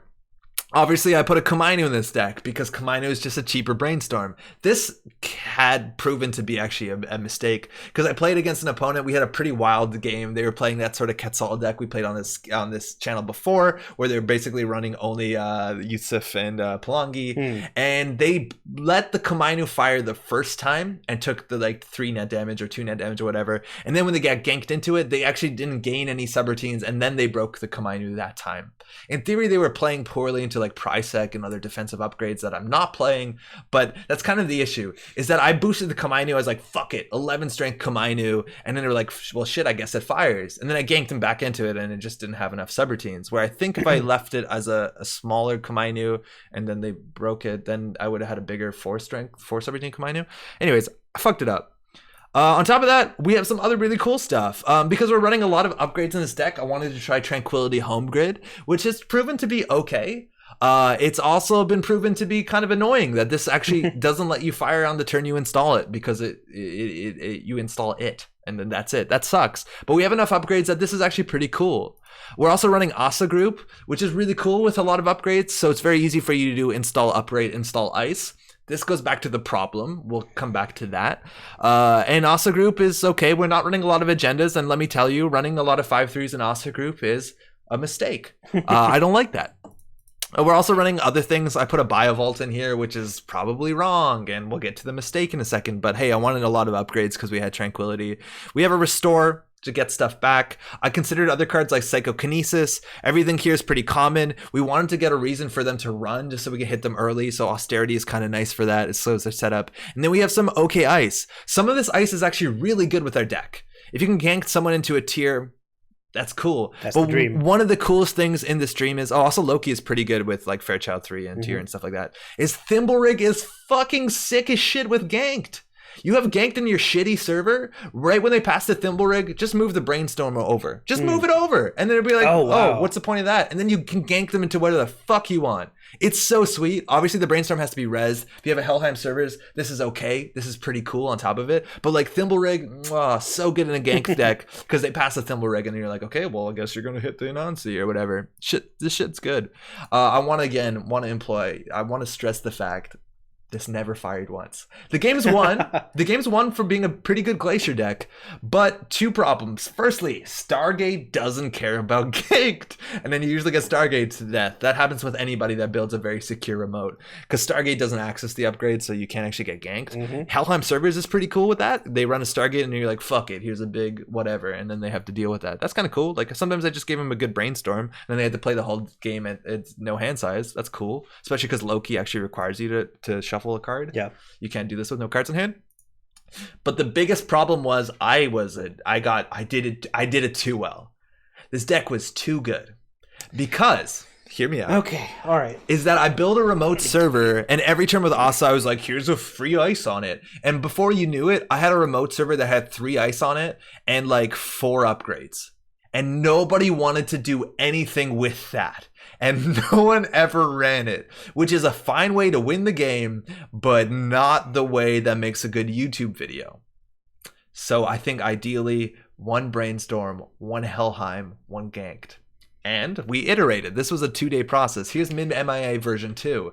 You'll notice I've done some cool things, like added advanced assembly lines because it seems cool with Tranquility Home Grid. Vaporwave Frame Fabricator is in there now. It's fine. We got the ganked. We got 3 Helheim because this is actually a dope ass card. Again, this is just a good card for scoring agendas. They run 3rd click, 4th click. You're like, fuck it. Here's some big shit. Deal with it. I got rid of the Komainu because I'd rather just run all the brainstorms because this is a bigger chance of killing them. It's also, this deck is just has not enough money to do this. This is really like, we have expensive ass ice in this deck, and that was a problem. I also had a DNA tracker just as something that like, you could easily make like 14 strength and gank them into it. That's good. Even this on its own without ganked and Helheim servers is like incredibly rude, and that's largely it. And let me tell you, a lot of games we won. I think we won the majority of the game. There was this sick game where I got apocalypsed and I thought like, that's over. I was going to stop recording. And then the game came to the last card in the deck. I was like 2 cards left in the R&D. I'm like, shit, I got a jam. So I go install Advance in the crazy remote. And then there's 1 card left in R&D. And I'm like, I'm fine. And then I realized the last card in R&D is a Project Vacheron, which is a great card to have in R&D at the end of the game. Because if they steal it, you can still win. But then I realized if they run R&D, they steal this, and then I don't have an R&D anymore. Yeah. And then I lose on mandatory draw, because you lose if you deck yourself and you have to draw. And so there was some time where the person ran the remote server, and then I boosted the shit with Helheim servers. I ditched my whole hand, and I dumped it into to make a big gatekeeper. This was like 16 strength.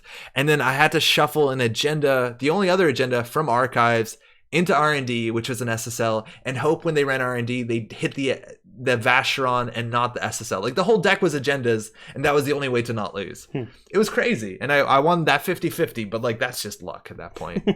Andre running AAL in a deck. Yo, sometimes you just want tranquility home grid. This card's actually abstractly good with Asa, but again, Asa with 5/3s is like not smart. You just don't use your ability every turn when you're like spending 2 turns to score this shit out.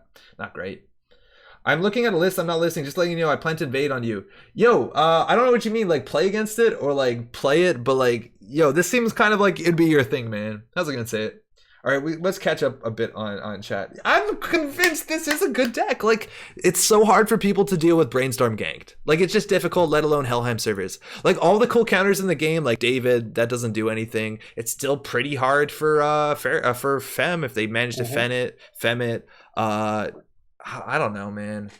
Stealth, I guess. But that's why you can maybe, like, gank them DNA tracker. You fucking double ganked into a Brainstorm. Yeah. 15 subroutines if they don't start breaking something. Again, ideal situations. Yeah, Vacheron's nuts. What's up, Jason? You can cancel the reservations 48 hours before. Hell yeah. Oh, that's for Worlds. Okay. Yeah, I tried. The plan is to lose to Odore? Well, you can boost it out of Odore. You really can. You could. But also, it's like, I don't know. If the deck is fast enough, like, you can get into situations where they aren't set up. But yeah, Odore is good against that for sure. Helheim Brainstorm is probably the most effective HB cheese on its own. It seems like good cheese. It's honestly good cheese. But again, just don't make your server too good, because then people don't fuck with it. And then you lose. Place an HB instead of doing with Komainu and Inazuma and Jinteki with Snares and Wanza. Yo, Raketha, Inazuma is actually a card that was in an earlier iteration of this deck and it got cut. Because there's this like really cool scenario with Inazuma where you have Inazuma as the innermost ice. This used to happen with like other trap decks. And then someone hits and they're like, I don't care about any of these subroutines. Yeah. And then you gank them into an ice. And because it's the next ice they encounter, they can't break it. Like, it is really cool cheese, for sure. Inazuma, Komainu, all that's totally possible. Now, the big reason also why I do this in HB is people don't expect spiky, lethal ice in HB. True. Like, they respect Fairchild 3, and that's it. And that's also a problem I had recording a video. I played against someone who, like, face tanked into a Brainstorm, took 5 brain damage, and then said, well, fuck. It was, like, turn 3, and they're like, I'm probably going to concede. And, like, I don't blame them. Like, it's not a tournament. Playing the whole game with no cards in hand is not going to be fun. And that doesn't make a good video. And that will just happen sometimes with Brainstorm. I like that the mind games are part of the construction of this deck. Like, yes, they don't expect this out of HB. They would expect it out of Jinteki. Yeah, exactly. Like, I won't run against Jinteki most of the time without a killer. Yeah. And I think against HB, I think I would just not run at any time unless I had 3 clicks left. And that does not help you. Is Rotom sponsor the stream tonight? P.S. I'm not a crackpot. Get Konjin this masterpiece. Also, hey, AP. Yo, what's up, Janktivist? I don't think Konjin does enough, right? Like, Konjin hitting the Brainstorm, you encounter it. It's cute, but, like, it's a 4 influence card. It's hard. Yeah, Ganked works in R&D. Yeah, Ganked with Mwanza is really cool. And I consider Mwanza in this deck mostly because the economy is poop. But it's also grid, but I don't think the grid that we're playing in the deck is particularly compelling. Get wrecked by Hunting Grounds? The thing is you don't, Aaron, because then they encounter it the second time. And that's enough. Like, they fucking Hunting Grounds a Brainstorm once, and then you ganked them into it, and that's the point where you, like, Helheim your whole hand. And it's like, here's your 12 strength. They'd only just find brain damage, but that's probably enough. Twins, they can shoot. Like, Twins is a worse version of ganked, because you have to have the other card in the hand, and you have to show it to them, and they can... I forget the rule. Twins gives them some choices, I think. I don't know. Ring Satyr to get ganked and upgrades and NGOs back. Yo, JT, what's up? Yeah, Satyr's a way to do it. Asa's a way to do this. The problem with the deck is it doesn't have money. I think even maybe you could do it in the one that we just played. Pat, you ready? Yeah, I guess so. Yeah. Let's try it. This is my version of the deck. Okay, hold on. We're going to open that. Also, if you're like really scared about Fem, you could always slot that one grid that stops bypass. But like at that point... Underway grid, I think. You were like really paranoid. I think my main question is, does this deck win games 2+? I don't know exactly what that means, but like, hey, we played 6 games, we only lost 1. Like, that's fine. And that was the older iteration of the deck that was like kind of poop. We researched ganks. This is Konjin, Brainstorm, ganked. Can I see Konjin for a second? Yeah, it's the one that's unique. You play side game and then counter something. It's also like a very expensive ice to keep going on. 3 restore, that's wild, but I guess you want to get the ganks back. They've got the Mason Bellamy here. Timely public release. Yeah.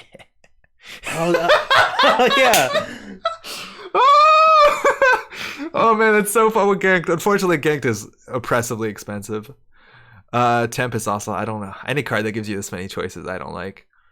So Twins is cool. Whenever a runner passes a res piece of ice, you may reveal and trash another copy, and they run it again. Yeah, that's kind of hard, right? Yeah, it relies on you having that other piece of ice in hand. And also they see it, so like if it's something like a Fairchild 3, they can just let the end the run fire. I guess then you can take a brain damage. But yeah, I don't know. This is like, I remember very closely, I was playing against Lopera, who's like a very, very competitive player, Canadian Netrunner player, and this is when I was new to the game. I was like, I don't have a chance, and then I twins the dude into like triple Merlin, and those subroutines keep going. I did 18 net damage to noise, and let me tell you, that's a good way to cheese out a competitive player. Don't you twins with Drafter? Oh, Drafter and twins is cool. Code Replicator isn't bad. Yeah, Code Replicator is another thing because they can choose, right? Like they can just jack out. You trash Code Replicator and then they're approaching the ice, so they can choose to like just get rid of it. Like I thought of Code Replicator at some point. It's just not consistent. Does it win games against the same opponent after the first? I think it does, just because like at the end of the day, whether or not you know it's a ganked Brainstorm, it's still going to be ideally a 12 strength ganked Brainstorm. Like at the end of the day, that was the thing with the first version of the deck more than the second one. Is that it's on Chrome. Is that the first one is honestly just a kind of poor but like pretty okay HB Glacier deck with some cool tricks. Like everything else here is good, and then this one is like, oh god, I'm struggling to get lethal flatline 10 damage brain damage on YouTube, so I kind of swung into it. But honestly, even if they know what you're up to, it's a fine deck. You run good ice, you run good defensive upgrades. Pat, do you want to make any changes to it off the top, or do you want to just try? No, I just want to go into it. Okay, V2, V1? V2, for sure. Okay. Everyone now knows what we're doing. I'm also going to try and backseat as little as possible, unless it's specifically to miss a ganked combo. I see. Because it's been a weekend, and I can't get it to fire!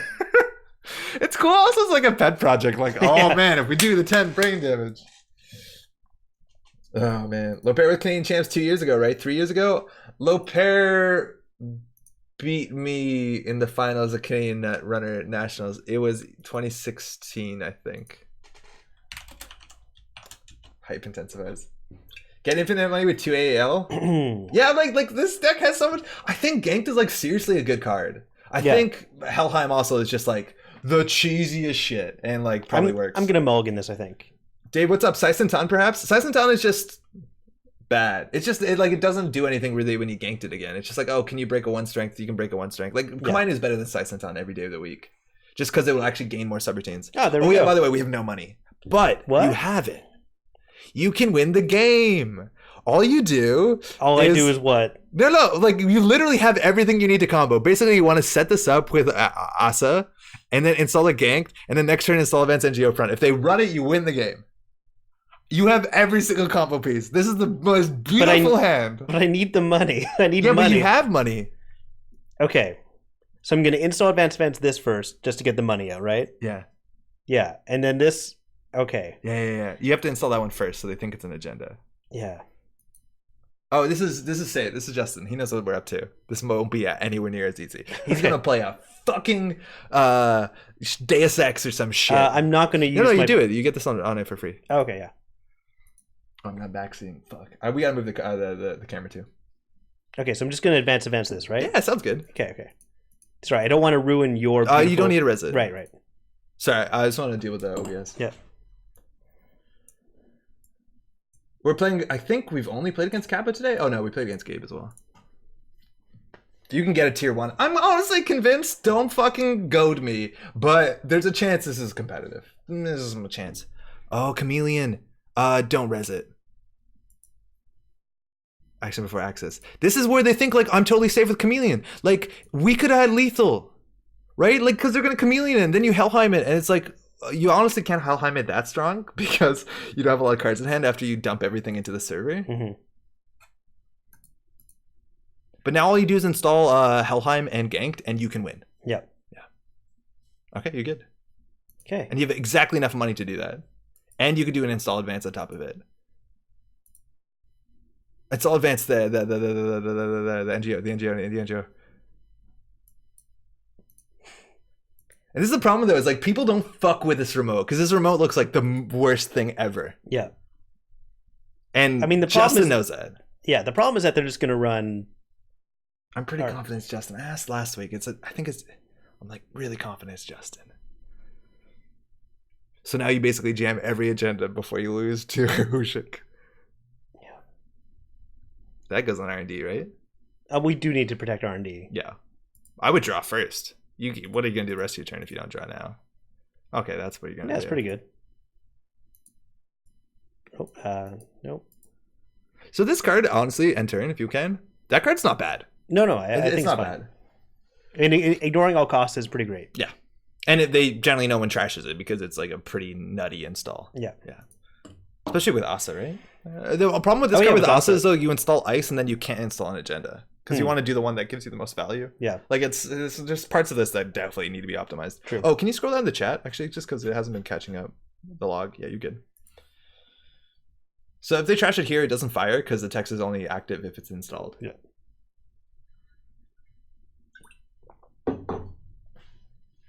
But like that remote, we need cards in hand. That's actually something worth respecting. Right. As long as we have cards in hand, that remote is just like monstrous.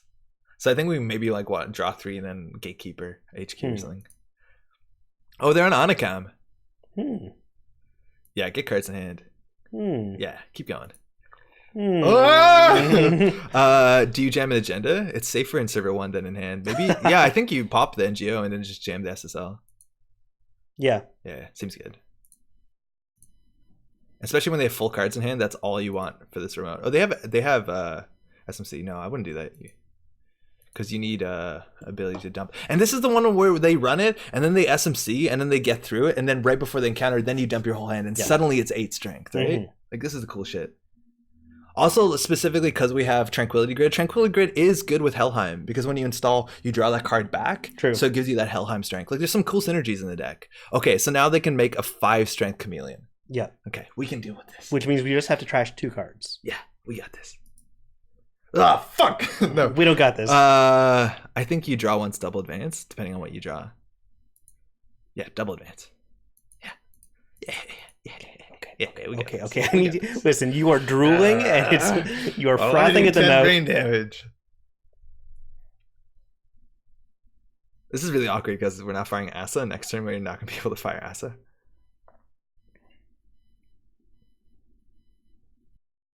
How much does a combo cost? I think it's 11 credits.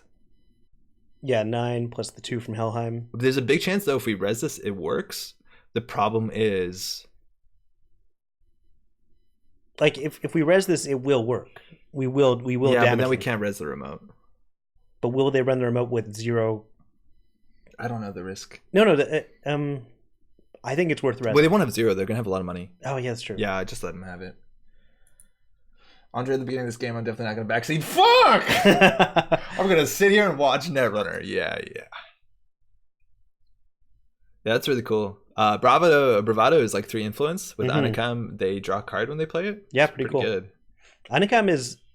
I expected this card to get better, but this card is going to be like tier 1 in a year. Yeah. When there's like 1 or 2 really, really good Shaper events. Oh, yeah, they also clarified in the thing. Oh, fuck. That's a problem. That's a really big problem. Yeah, that's going to be a big problem. Yeah. Especially if they're on Chisel. Justin, what the fuck are you doing to us? Okay, well, you just score it. Yeah, so that's Devil Charm, which will reduce the strength by 6. Hopefully they're just doing that on this, so we just have to bait off the Surveyor. Hedge fund? Yeah, okay. So if you mod it out in Anakam, it draws a card. Oh, cool. Yeah. That's fun. Yeah. All right, this one, if we res this, we lose the whole remote. This is why the deck is so expensive. So we're just going to let them have it. Yeah, I think so. They died a snare here. Just no snare in the deck. Okay. Boy, wouldn't it be great if we... And also, it's cool because it's like good to have ganked. Like, it's good to res your ice just because we have ganked in the deck. Yeah, that's what I was thinking. Yeah. But hey, that's what we're going to do this turn. We have something spicy too. Gauss is what, a Fractor? Yeah. Okay. Really tilts me how there was only 1 event in the same pack Anacom was released. Yeah, I know. They admitted to that problem. You just push the SSL? Sure. Yeah, I think we have to. Unfortunately, no. We want to keep cards in hand. Man, I think ASO is a mistake. I just don't know what's better. Like, ASO with smaller agendas is definitely a lot better because then there's a bigger throughput in the remote and people might be more willing to run it. Okay, so you res it. Okay, I'm going to res it. And the problem is dumping our whole hand is like such an issue. Yeah. What the fuck? Devil Charm. Okay. Okay. Sentry. They're going to break all of 1 subroutine. Oh, wow. Yeah, but that matters, right? Yeah. I don't know even if you break it. This is also like where I think Price Secker, Snare, stuff like that's cool. Okay, well, we definitely don't boost it because I have too few cards in hand. Okay. No, we don't do anything. We don't do anything. No. Also, ganked isn't implemented.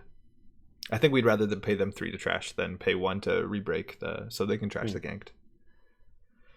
Yeah, this is an issue. This sucks. They fucking knew what was up. I don't think we have a chance.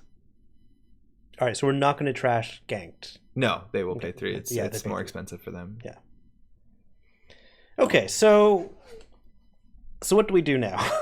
Well, as soon as we do like multiple types of ice on the remote, things get a lot better. Maybe we can tax them out if we do like Helheim plus DNA. It's worth noting that we don't have any recursion besides a single restore. So that ganked is largely out of the game. And if you discard, you can't get it to BS to 12. Please be lucky find the system gateway. If you discard, can't you get the BS to 12? Hold on. Yeah, we could get it to 12. The thing is, like, their Chameleon was at 5 strength, and they have a Devil Charm. The thing is, they broke 1 subroutine. Oh, wait, did we miss lethal?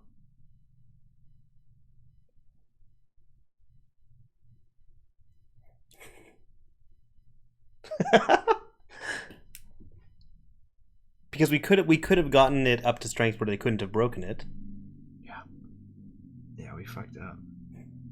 Hold on. How do we do undo turn? No. Okay, we could have dumped 10 cards. It would have been 12 strength. Their Chameleon came in at 5 strength. With 5 strength plus Talut. Yeah. That's the pronunciation. Talut. -6 puts it at 11 strength. So it would have 1 subroutine. But the thing is, at that point, if we did that then... Oh, then it would have gained another one. Oh, and then they'd have to SMC for something. Oh. How much money did they have? They had like 10. No? Yeah, because they spent a lot trashing it. Well, it basically would force them to SMC out an Eco or some shit. Oh. If they had an event in hand, it wouldn't have been lethal. That's true. Fuck, Justin. What are you doing? Yeah, I think they would install Eco. Okay, whatever. It's I don't think this is we got sniped. Justin specifically said in chat, I'm gonna queue up in on you. But did you see I was not walking? I'm not looking at list. I'm not listening. Right. Okay. What are we doing right now? How are we going to actually get out of this? We're gonna install Hagen over this, then install a. We have some cool tricks with if they like commit to a chameleon and then before they hit a gank, you come in with a thimble rig. We have cool stuff. Okay, I'm gonna put Hagen over the remote. Yeah, it just forces them to install. Exactly. Oh no, do NGO because then you get the free Hagen. True. Ransom. Yeah, we also spent a lot of time thinking about that turn, so that looks like we did math. Yeah, which is good. Sportsman would have been a good idea. I don't know DEF CON because we only run 7 agendas, and like we only score 2 agendas. I think we'd be better in either sports or in this if we just ran a different agenda suite. Like I think our agenda suite right now is just so we could have as many card slots for the weird shit we put in here. Yeah, if they had an event in hand. Jesus. They have a misdirection. All right, because we stopped and did math. Yeah, that's true. That's so they think we're hard-hitting these deck. Yeah, look how much is hanging out on a cafe. And look at this free Vacheron we could have got. Never mind. Yeah. Yeah, Chameleon works on Paul's. Paul's. It lets you. It doesn't get bounced while it's hosted. And now they need 2 types of breakers here, so it's basically. Also, this is kind of mean. This like just trashes the SMC, right? Yeah. Wait, your mouse was over there and it was showing this. That's cool. Can you just hover on that if you can, just for those who are watching? We probably should do that as much as we can when we have cards up. All right, so that's the Gauss, if you can show it. So this came out earlier this year or last year. So it has some pretty good strength on top of the Cyber Trooper Talute, on top of the Gauss ability. This is the sort of card I assume they'd want to simul-chip a fair bit. And they also have to pull out the Chameleon. Like their econ, so far we haven't seen enough economy. They played 2 Bravado, but now their economy is going to be pretty bad. Okay, so we're going to end the run. That's how you got a Vacheron, my dude. Well. Yeah, well. So the Gatekeeper on the remote is actually pretty sweet as well because it ensures that we have 1 of each type, which is a bit annoying for their deck. But I think at this point we probably just jam the Vacheron. Sure. Resin, pop it. Yeah. There's probably some points in the game where you just trash an fucking NGO without scoring them, and then they think you're on some weird trap shit. Yep. Yeah, but luckily we're not on some weird trap shit. Gatekeeper on that. Gatekeeper. Oh, hold on. Oh, sorry. Want me to undo quick that? No, we just do manually. Cool. Okay. Advance. Yeah. Let's get that new exclamation mark up in there. Yeah, other IDs would have been better for this, huh? I'm not convinced one of them is specifically better. Okay. Like we have enough upgrades that we get some ASA value, but like at the end of the day, like yeah, what ID would actually fit this better? We res that, right? They just chameleon through it. Yeah, I think we can. No, they can't chameleon through it. Oh, they'd have to chameleon and charm through it. And yeah, I don't have enough money. Yeah, we res this, right? Yeah. Okay. Better out of ETF. ETF is exactly what this deck needs, but that's kind of the cool thing about ETF. It was just good with anything. Like some of the weirdest jank we'd play, we just do an ETF so we could ensure that we had economy. And I miss that. All these HB decks want you to work hard, and they. I guess we can. What? Oh, you only have 1 credit. That's straight up lethal. Yeah. Ooh. Yo. Okay. Real quick, when you ran the remote, you had good money, 1 card in hand, you trashed a ganked and a Helheim. Do you know what the card in hand was? That's the thing that's happening. This deck is winning, but with other things. Nope. Okay. Could you have dealt with 12 strength sentry? What was on table could only do 11. Do you have a killer? Don't do this to yourself, man. No. It's good to know. It's good to know. Don't do because this to yourself. Then emotionally, I don't think so. Kalongi plus Gauss. Ah, very good. Phew. That's a cool deck. Do we need an offer you can't refuse? No, it's too much influence. And it doesn't do anything. It gives 4 credits to get a point. It's cool because we run a lot of 3-pointers. So that it's like really awkward to get last point. Yeah, Bravado, not amazing. Back to drawing board. Best of luck. All right, Pat, well, you can do it. We can do it. How are you doing on time? I'm probably going to head out soonish. Okay. But you know what? Why don't I stay for one more game? Okay, go. Okay, you need to calm down. Your opening draw in the last game was sick. Okay. Like, imagine it wasn't a deck. No, but seriously, imagine it wasn't a deck that like ran with 1 card in hand. That's been happening a lot. But wasn't a deck that ran like Devil Charm. Yeah. Like, oh my god, that was so cool. It's gonna happen. Nope. No, you're right. That was wrong. If you're just tuning in, it's a match ball grid. We're trying to kill people. I remember when Anansi first came out and I jammed that card in all kinds of decks. Runners just impaled them. Yeah, I remember playing against Anansi and like I think Code Marvelous had a deck that was like Anansi and what's that? What's the education one called? I never remember the name. What's the education one called? Yeah. Oh, cool. This could be stealth. Oh, fun. I'm gonna mulligan this. Yeah, that's fine.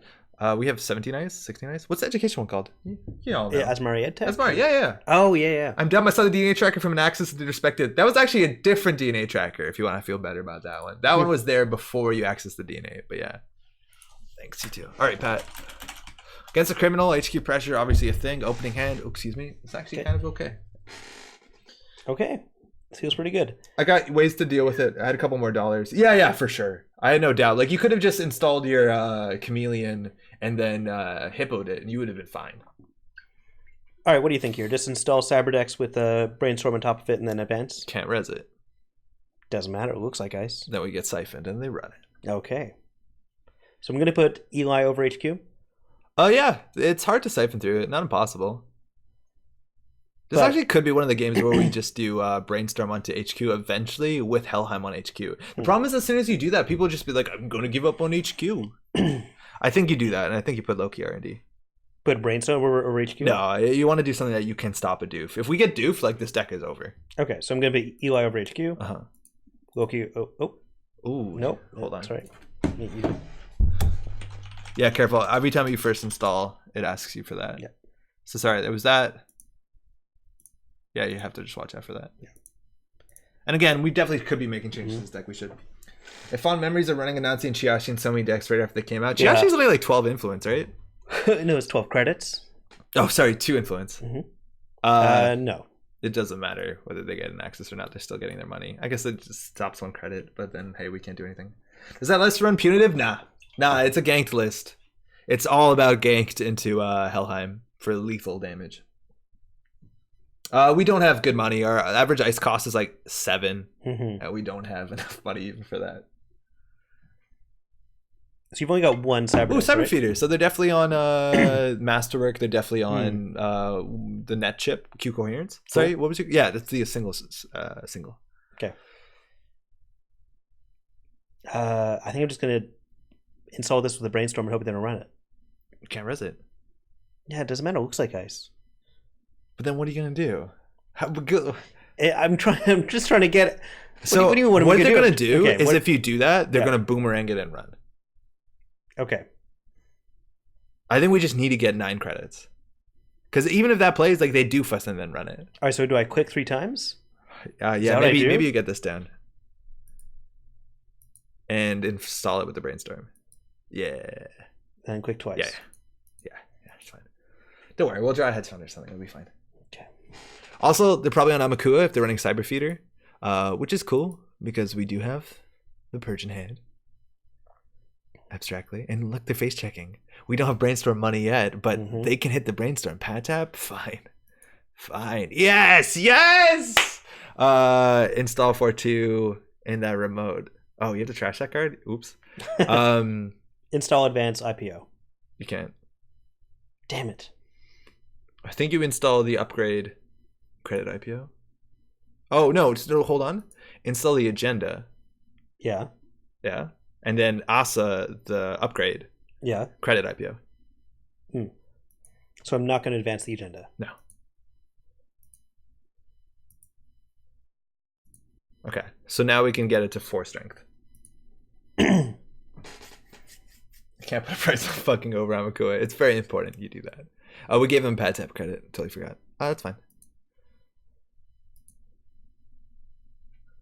And we have 14, so we can res Eli and the Brainstorm. And they have a ripe hand. Oh, they trashed the ganked. Oh, they're on to us! Second pad tap. There's a Masterwork, which is going to draw a card. Now they install things for cheap. I think you just do advance credit.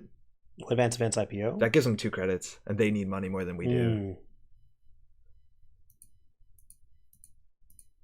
I'll take a credit. I don't know if you want to triple advance it, because we're going to need money to both res HQ ice and remote ice. Yeah, I'm just going to get a credit here. Yeah, I think it's safe. Because we want what? 4 plus 9? 9 plus 3, sorry. Plus 2, ideally, for the Helheim to make it 6 strength. Advance, restore, draw? What is there to restore? Oh, we can restore ganked. Okay, this is fine. Oh, we don't have a ganked. Fuck. That's fine. We this is a problem. Yeah, we want another piece of ice for this remote. They can't trash our Helheim. That's a really good steal for them. I wish that thing purged on steel. Would it be too good? Yeah. Because then the multiple copies would be way too good. Yeah. Yeah. Fuck. Okay, now that they know it's Helheim, now they're not going to touch that remote at any cost. Crowder, okay, they're going to be a bit more willing to face check. Thimblerig on the remote is good. I think you want to plan your turn out, though. We don't have money to trash those. But I want it. We have a 9-cost dice. We have no economy. Trash IPO? Trash credit? I don't even think you can trash IPO. No, we can't. I think you draw once. You want to jam the remote. Okay, at least now on a turn you could do hedge fund IPO, but I think you want to do draw. Like, we need a jam before they find their killer. Okay, but next turn we're going to trash hedge fund. Thimblerig over server 1. I would draw once more. Yeah. Next turn we'll fuck with their economy. That gives them 2 credits too. I would just ice up server 1. Oh no! Put Rashida and then also install the thimble, and it might be lethal. We don't have to fire Rashida because it might give them 2 credits. It might actually be wrong. Buffer drive. Okay. Cool. All right. So restoring the ganked is cool, but at that point, we don't want to trigger Rashida because we don't want to give them money. Yes. Okay. Now I would trash IPO or whatever. Yeah, their econ's bad. Or sorry, hedge fund. I assume it's the only appropriate option. Okay, they're going to want to interact with us. There's a key loop. This is an expensive card. Can you highlight that one? Mind you, they're running archives. This lets them look at the top of their deck. It means that they can install for 1. You have to say no further actions. They're only running this so they can get the Q loop fire plus the DreamNet. There's a chance that they're on what's it called? Oracle May. Okay, that's the last pad tap. That's a good thing. What's pad tap to trash? 3? Ooh, that's good. Trash credit IPO. Yeah. And we definitely want an ice for archives. Yeah. All right, so that was a couple turns where we just kind of did nothing, but held back. There's that Turtle boy, and Turtle is really weak to Helheim servers. Helheim is not a grid. I think it's Helheim grid. No, you're thinking of Heinlein grid. Right. Oh, Rashida. Fuck. That's Damn fine. Yeah. Well, actually, yeah, that's unfortunate. I'm gonna draw here. Okay. Yeah. Okay, so you can do ganked NGO advance. Wait, no, Rashida's in there. The thing is, like, as soon as you put 4 cards in the remote, they never run it. I'm gonna put ganked in there and then credit. Okay. Done. Credit. Okay. And now all we want basically is to get a brainstorm and R&D and then like restore a ganked on it, and then we'll hold on. There's a boomerang that's going on HQ, and they're going to diversion us. Yeah, that sucks. But yeah, the Rashida was huge there, right? Do I bother resing this or? No, because we can trash it and then we'll lock up the boomerang, right? Yeah, I wouldn't res it. No. Yeah, they can't run again this turn. We're gonna Rashida ice. Want to install the grid in there? Yeah, we probably should. The thing is, like, too much stuff in the remote is rough. But yeah, we probably should have installed that thing there because our economy sucks.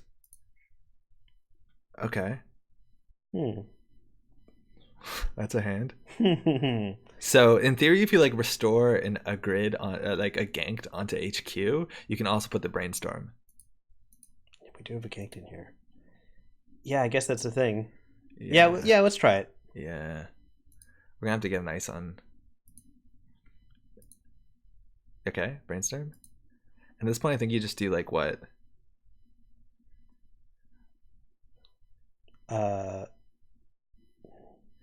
Install SSL IPO? Or install this IPO? This will make us some money. Okay. Actually, maybe not installing anything is bad because now our hand is mostly agendas. Like Sneak Door here would be brutal. I think they're basically just going to run archives to get some Amaku counters before they come back to HQ. So next turn might be a purge. This is really good. They see the top 2 cards of their deck. Find that Oracle May eventually. They get Amaku counter. They get a card draw. There's a lot of really good reasons. Install NGO advance. I don't know. Ooh, Hunting Grounds. That's going to make them feel really confident. Hold on. This will do 4 net damage. 4 brain damage. Oh, wait, no, they can break it. They can break it. Well, they can't break all of it. It's really No, bad. they can break all of it.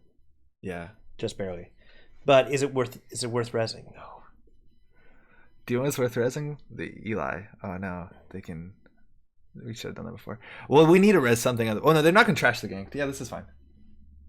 Okay, so you want me to res it? Yeah, they don't access the gank. No.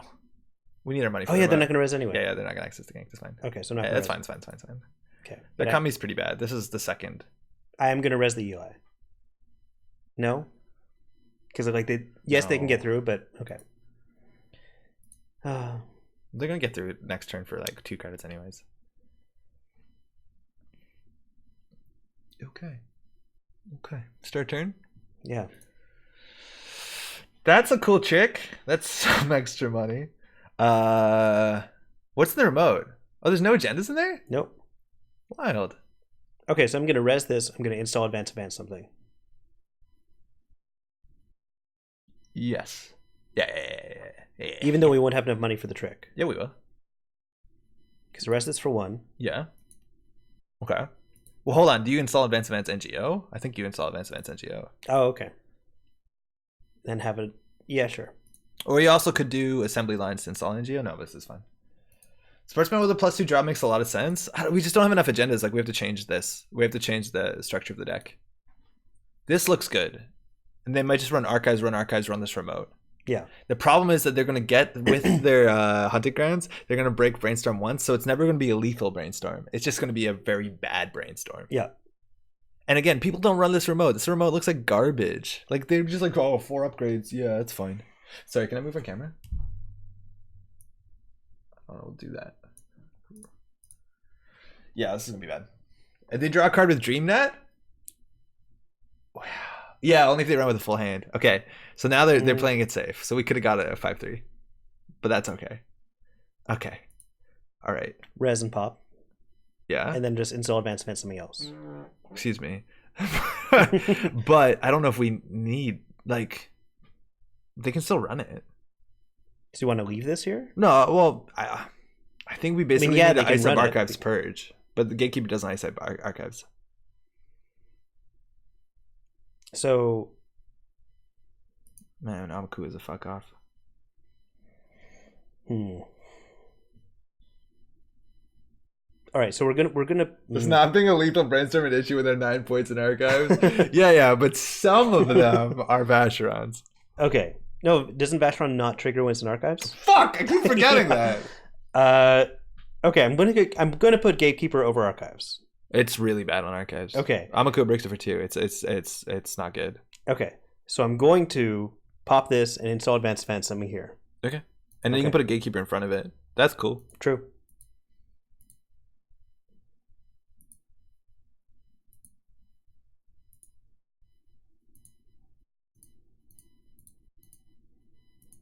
There's a chance that this remote just looks scary enough. It probably does. Oh no, never mind. Oh no, we're doomed.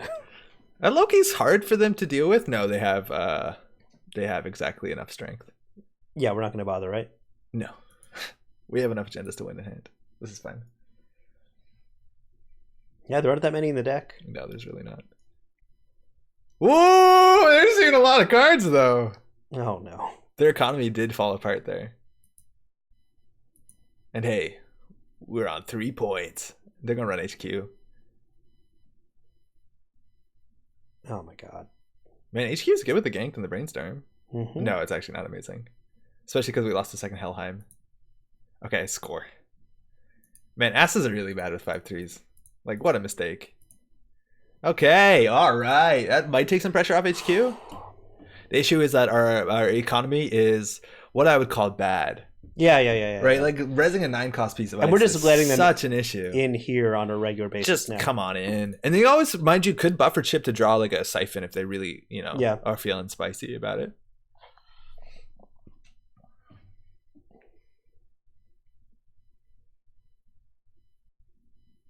Mind you, Vacheron gives you a wild late game. Yeah.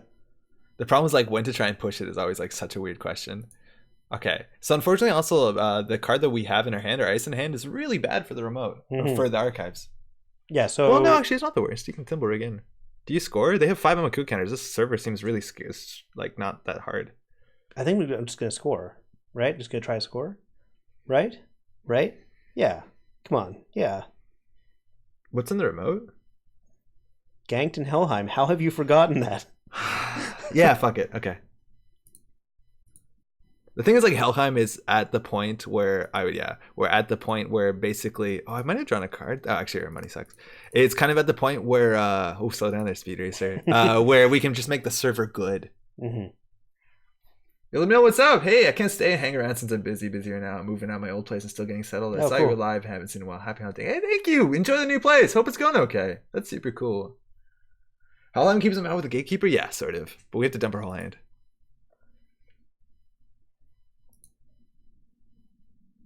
Loki becomes a brainstorm? It doesn't, because brainstorm's abilities are on encounter, and Loki only gets subroutine text and subtype text. So it's actually pretty bad. We have a lot of trashables. Ooh, Sports Hopper. Could be spicy. I hope they drop before they access. Yeah, sure. Did we just get 2 SSLs? And you see, people don't run the fucking remote. 4 upgrades? No, not me. No way. Anyone else but me. I don't like you when you're like this. Why? It's just a good remote. I want my thing to work, and it's not, and we know that. Okay, and now we biotic at the last points. I'm kidding. Yeah. But Vacheron's great, because like most of our deck at this point is Vacherons, which they're going to find out right now. Yeah, we 100% res that. Let's go. Yeah, still res it. No, don't res it. No, because they have hunting grounds. Okay. Don't res anything. Loki, yeah. Should I res? What are you playing tonight? It's a lethal gank deck. Should I res the Eli just so we have something for Loki to trigger? Yes, yeah, 100%. And they only break it for 2 credits. Actually, 1 credit with Cyber Feeder. Look how much hardware they have, huh? Oh, we got to move our face. They just installed an HQ interface for those who can't see it. Assembly lines, it's getting whacked. And Thimble Rig, fine. They're also going to hit the fucking ganked, which they trash. They have no money. Do you know what this is? Us winning with a Glacier HB deck where we res 1 piece of ice. This keeps happening. You have this remote with all these upgrades in it and all this ice that you don't res because people are terrified, and you just win. Install Advance. That's all we need to do. And you don't put the Thimble Rig on it. Because it's just more cards. Like, Helheim is so strong. And even if they score this, do we care? No. Why does it not prompt you to use ganked when they access it? It's not implemented. It's just not implemented on JNet yet. It's a tricky one to implement. I don't even think it reveals properly when accessed from R&D. I'm not sure. I've always had to do it manually, at least this weekend. No. Wait. What's the chance they could possibly win here? How much money is it this remote? Just to check. This is 3, 5, plus 9, 14, 15. Yeah, you can res this. Continued encounter. And then you should just type Eli. It's obvious. That was the most minimal effort. You didn't even capitalize the E. You didn't write 1.0. Okay. No, that'd just be rude. Eli. I'm being rude to you, but accidentally rude to them. They didn't break Eli on the HQ run? Wait, did they not? Wait, really? It always makes me sad that you can basically can't play these kind of cool servers because runners just want to interact with them. Yeah, I know. But it also kind of wow, they're firing Loki. They're going to shuffle their hand. Huh? Oh, sorry. Oh, whoops. What happened there?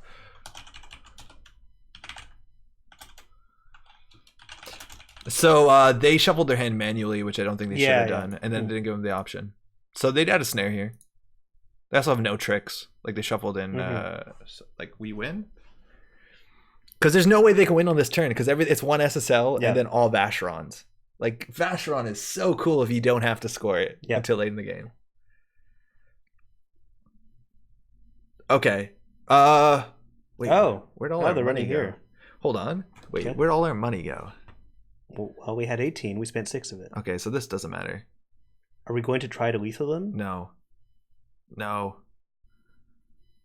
Wait, we're thinking. Wait, we can maybe lethal them. That's a good point. Okay, so they hit the brainstorm. They have 1 card in hand. We'll dump our whole hand. It'll be 2, 3, 4, 5, 6, 7, 8, 9, 10. And then they'll hunting grounds it. Chat, I'm not doing any of the math, but we're probably going to kill them. I don't think, because they can hunting grounds it. Yeah, but then they ganked it. And then they'll have 2 subroutines. Oh, no, have 1 subroutine. Oh, hold on. Oh, no. Wait. Wait, I goofed.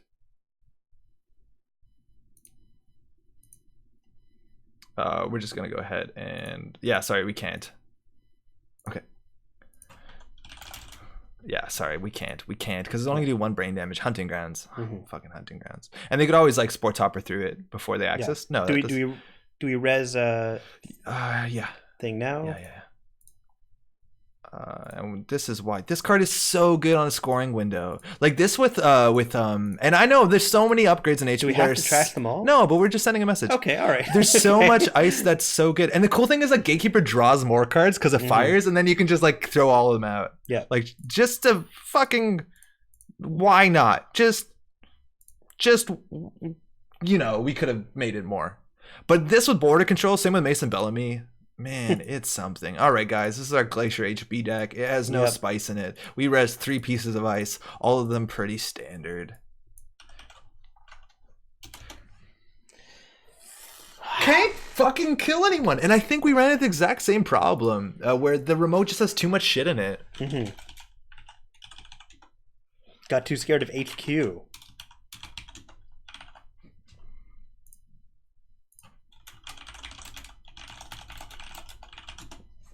Like, they're just too terrified, and it sucks. If you click on Loki, is there a select ice ability?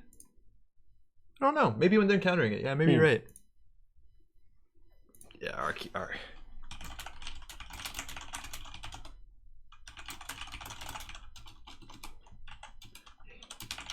Yeah, 9 points. Yeah, we were lucky all our cards, our agendas in hand. Only spicier is a heavy pinch of runner cowardice. But, like, the deck is fine. It's fine. Ganked is good. We have enough ice. We didn't draw a DNA tracker. Oh, we did draw a DNA tracker right there. 3 tap at the early help. Yeah. Oh, cheers. Cheers. We should work like those hackers do on NCIS, where you grab one side of the keyboard, and I grab the other one. I definitely said this here before, but that's how I learned how to play first-person shooters with my brother. One person would do mouse, the other one would do keyboard, and then we learned very quickly if you just hold W and then hop when it's appropriately. Awesome. The keyboard person is quickly out of a job. Pat? Well, we've had some good games. Yeah, we did, didn't we? I'll be back in a bit. You're heading out? I'm heading out. Thanks for coming, man. Hey, thanks for joining me. It's been a pleasure. No. Did you hear? Oh, I did a big long rant. Last week, we played some really subpar games of an NBN deck I built, and it was basically just me talking about Marvel Champions for like 2 hours. Okay, I missed that part. Yeah, so you and I played through like 4 games. We can't do it again! Well, yeah, but I wasn't part of it. You and I played through 4 games of Marvel Champions. Yeah. Which you were pretty unimpressed by. I go back and forth on it because I think like it's a super quick to set up version of Arkham, which has some value to me. Yeah, totally. And like I am kind of excited by the cards that are coming out. I'm not engaging in this conversation. Okay, all right. I'm just gonna head out. Bye, everybody. It's been great. See you later. Oh, we'll be back in a bit. Yeah, bye, everybody.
Hey, welcome back to the Benchmark Grid. Oh, that button? Welcome. There you go. How's it going, everyone? Yo, Jogging, what up? How's it going?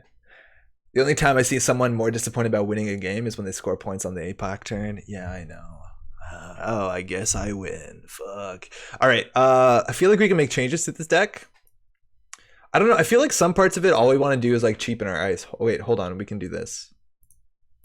Oh, that's better. We can maybe cheapen some of our ice. That actually might go somewhere because we struggle with it. It's hard to add economy to HB. Like, I'm struggling. This deck classically had a fair bit of leftover influence. And if you ask me, like, I still don't know how to spend it.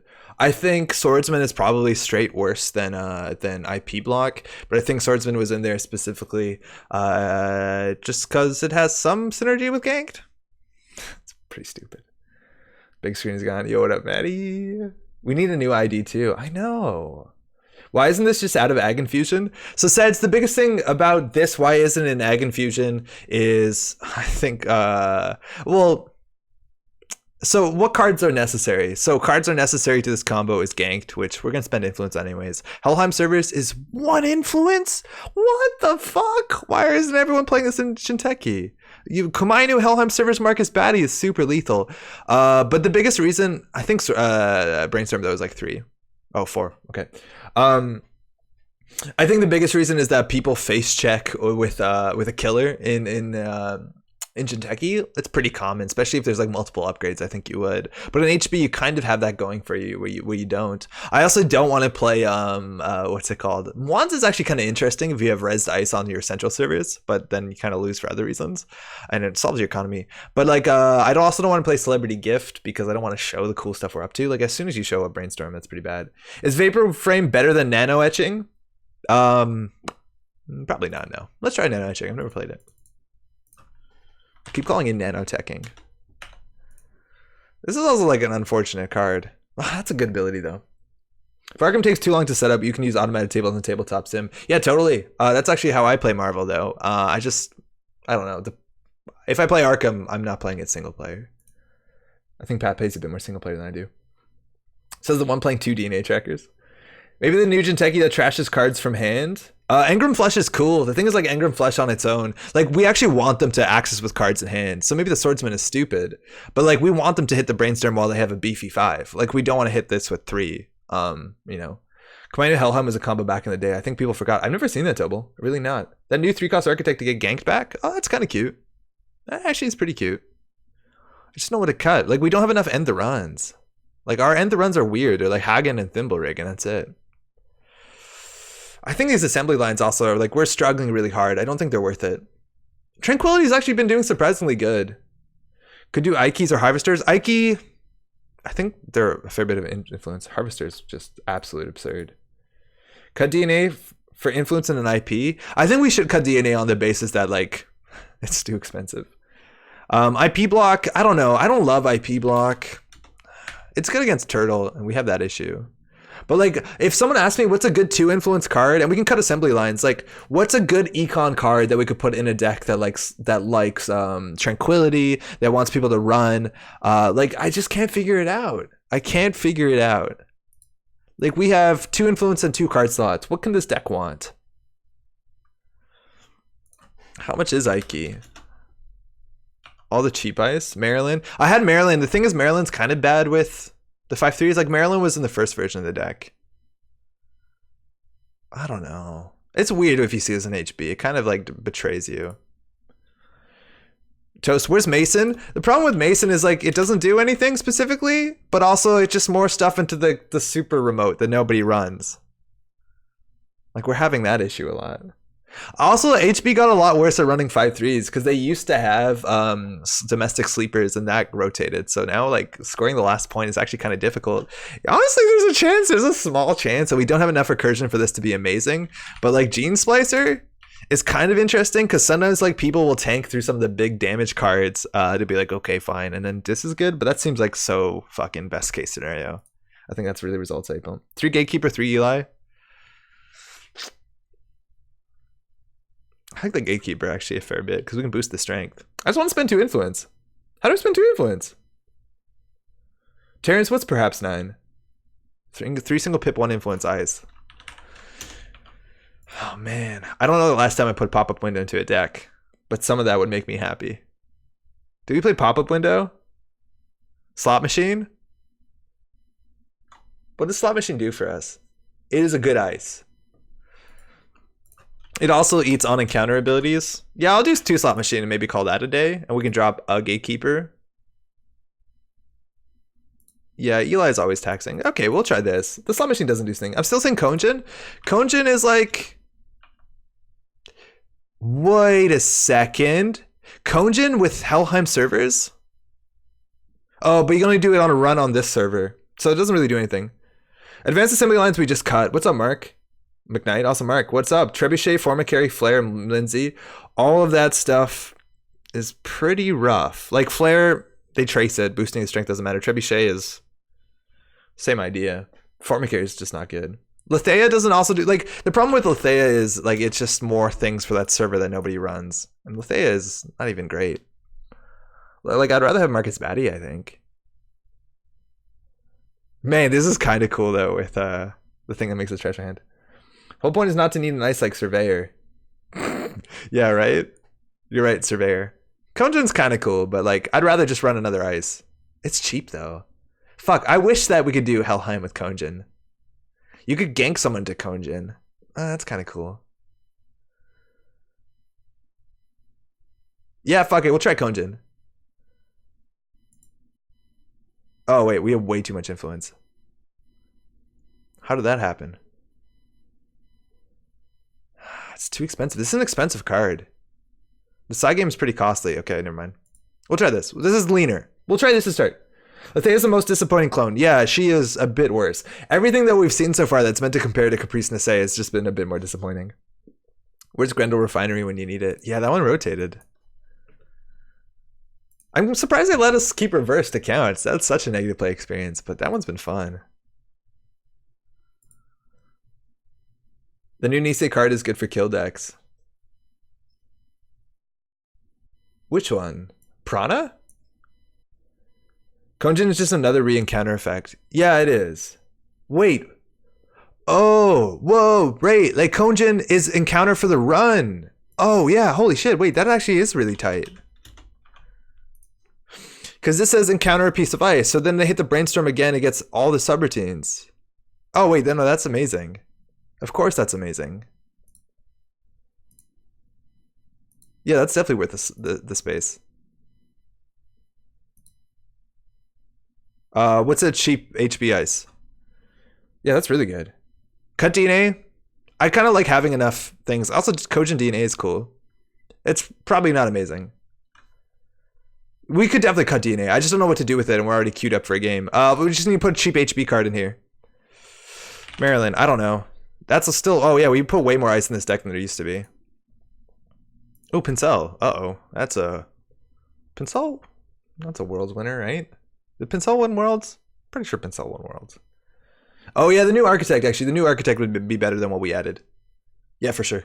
Hey, yo, what up? Hey, how's it going? Okay, this hand is keepable. Yo, my stomach is falling apart. I'll be honest. If I disappear like halfway through this and I just run away, just somebody call into Twitch and terminate the stream, because I won't be able to terminate it for a minute.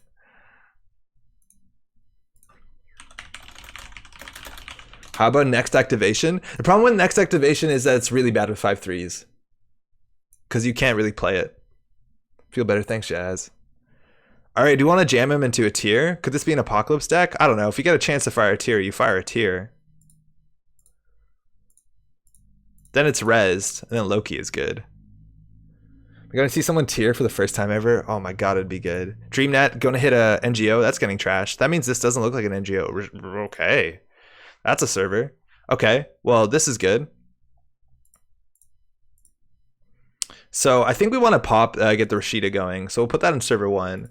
On front of it, actually, I think we'll just play the Eli, because there's a chance they click through this. Nano Etching and Hand's okay. We can put this in R&D. We also could install this, res it, and click it. I feel like that might be a bit better, because we actually don't have a lot of money. I wonder if anyone ever trashes this thing. There's a chance no one trashes this ever. Accessing a DNA tracker, that's a wild access. And this is just like standard good economy. Like fucking hell, DreamNet's good. Especially with Hoshiko. One, I've had worse is out. That's pretty good against DNA tracker. It's a lot worse against I've Brainstorm. It doesn't do anything. And let's see what it takes for them to get an MK Ultra in the bin. But this doesn't look like your average HB deck as soon as this is shown. Hey, Rozeki. Okay, cool. Are they on Hushuk? Who knows? Okay. Ooh, okay. Okay.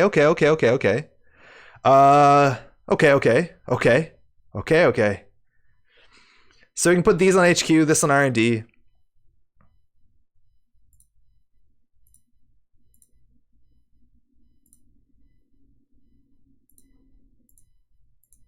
Wow. Hello, Hospital. Do you know how to cancel a stream remotely? Vaporframe is a pad campaign on turns where you can click for credit. It's bad if you're not in Meer-morph. Yeah, this thing gets way better in Meer-morph, but like if your shitty deck is clicking for if your shitty deck is clicking for a credit a lot, why not click for 2? And sometimes we free install it with ASA, right? They have a paperclip in the bin. That is a restricted nano etching. That's going down. Thank you for the free money, my friend. So basically we installed it, clicked it twice, gained 6. They lost 3. It's a 9 credit swing. That's a card. Hey, there's a Keiko. We've been saying that name wrong. And they have access to just the paperclip. They'd have to click through the tier. If they steal the vapor frame, we have nothing else to put with it. But they can't deal with the thimble rig. Yo, did we just build like a fine glacier deck with other like cool stuff in it? Did you actually install the gank there? Would you rather hide it in hand? Oh, fuck yeah, that's cool. That's true. I didn't realize that wasn't have to happen like that. You're right, we could have kept it in hand. Yeah, that's way better, actually. These are the times where... Don't worry. They're going to run this brainstorm and they're going to hit it 3 times. I really hate scoring this agenda. If this is an SSL, obviously the difference is like absurd. And they're going to be a bit scared of us, I think, considering that we showed them a fucking DNA tracker in HB. And sure, this isn't lethal. Sometimes it's even good for them if it hits I've had worse and they're just like a moshing deck and they want to trash their cards. But hey, they're running here. It's so good. It's a credit and it ensures that Hoshiko stays in her digital form. And hey, digital form is going to be pretty good as well. Plays I've had worse with no fear in HB. So this server doesn't really need the gank too hard. I guess ganked into a tier is actually pretty satisfying. Hippo's also pretty strong. Self-modifying code means they're up to something. Like, I don't know what that means. Is that a way to like get chisel spam out? That's pretty scary. And we have an economy. I think we actually, do we keep this in the remote? Yeah, at least for a while we do. Oh, we could ASA, but it's actually really expensive. I'm gonna keep the ganked in hand for extra fun plays. I never realized how good ganked is as just an ambush in essentials. We're gonna do 15 brain damage. That'd be cool. Here's the gachapon. That's really scary because sometimes they can just produce a way to like chisel the brainstorm. If they do like chisel devil charm. Hey, Adore. Oh, beans. Yeah, Adore is got a problem. They have 3 virtual. So yeah, it's gonna be really bad. I think it's gonna be an issue. I think our deck falls apart. Amina, what the fuck? Pincel, just putting all the good stuff in one deck makes a lot of sense. They break this for 4, and we lost the credit. We spent 9, they've spent 4. Oh man, if they hit a ganked. Damn, just good cards. Just no concern. People are playing good code gates. Why not play Amina? Why not? There's no way you put that in the remote. You get way more tempo making the run trash than trashing it yourself. Yeah, I think you are right. The thing is, like, we're not drawing an agenda for a minute, and we're gonna need this. Oh.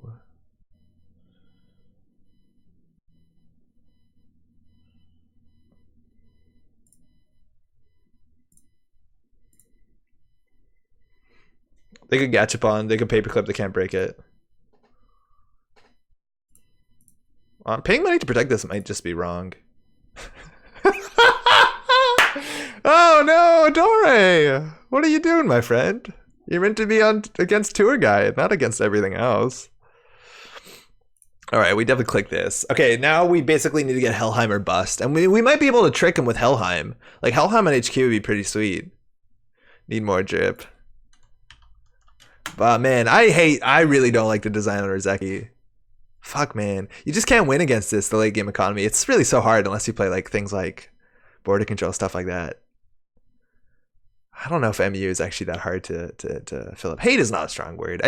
These turn 1, oh my god, it's an issue. I guess we've been rushing out Shapers pretty good. I think Puemo's a more interesting Rizeki.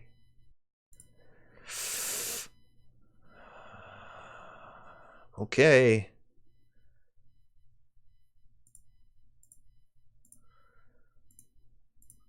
That's suspicious. Anarch's run SMC now. Anarch's lost inject. Like the value of SMC or anything that finds programs, I think just got better. MCA makes forced runs with the remote. Yeah, Maui, actually the original deck had 2 copies of MCA, if not 3 copies, and it got cut. I think you're right though. Rizeki makes some fine pieces though. Whenever I see it come down, I just rush. Yeah, for sure. Ice Scrubber, probably just a good card. Doesn't exactly mean they're on chisel spam. But hey, that's another moshing. Oh, they did with the Gachapon, excuse me. And they have mem strips, right? And they need that to support the Rizekis and or keep the data foldings online. And there you go, 2 mem strips in this deck. Isn't that wild? Oh, I guess they shuffled it back. But like Rizeki folding cast Puemo, and I meant to keep up with this. It's absurd. It's absurd. It's like a Euro game.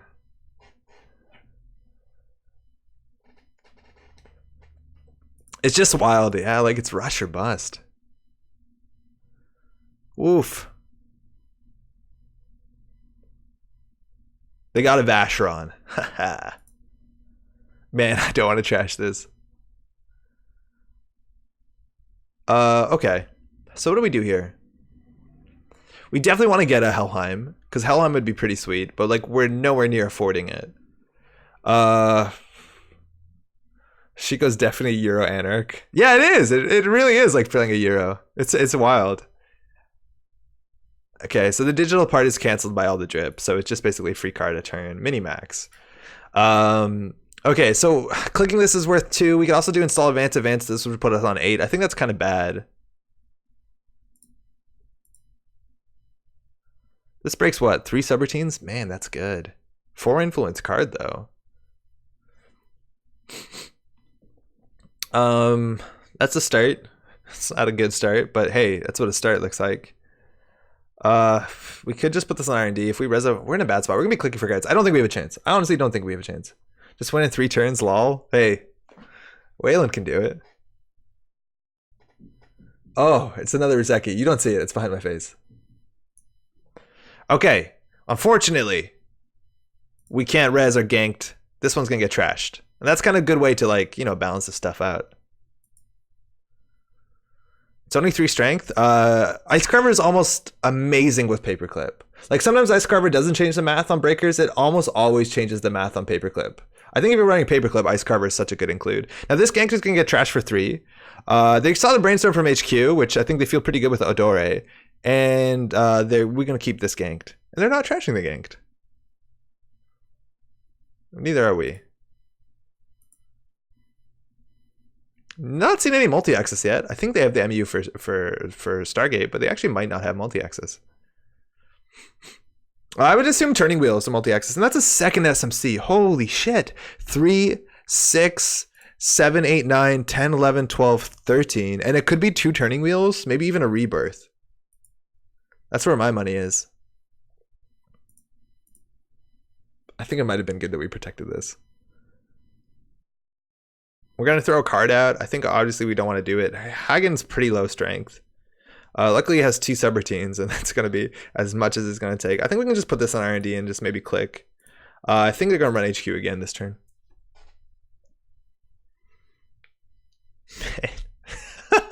Well, casts are done, but still, hey, top of the turn, they're making what? Basically 5 credits. They're almost out of their deck, so that's kind of cool. Just running archives to make sure that their drip stays up, plus the DreamNet credit and card. Now they're going here. Res the slot machine, we could. I don't know if we necessarily want to. It's probably not amazing for us. Yeah, I know we probably should have done it. Okay, hear me out. Yo, what's up? Yo, Blood, what's up? It's good to see you. I found your Metro Ball Grid channel. Hey, welcome. How's it going? Welcome to the channel. Just 2 to res, basically. Oh, yeah, you're right. Well, yeah, we lose our money anyways. Yeah, we probably should have resed it, we'll be honest. They trashed. Did they trash something? So it's events, so it's a moshing, which is okay, a hardware and a resource. So there's only one subroutine that matters here. When they deck you, they have to trash Poemo. Oh, when they deck out, yeah, I guess so. That's cool. Ice Carver is also virtual? Yeah. Oh, I see what you mean. Yeah, Ice Carver is virtual, but they also have another data folding, I'm pretty sure. Fire subroutines, they lose 3.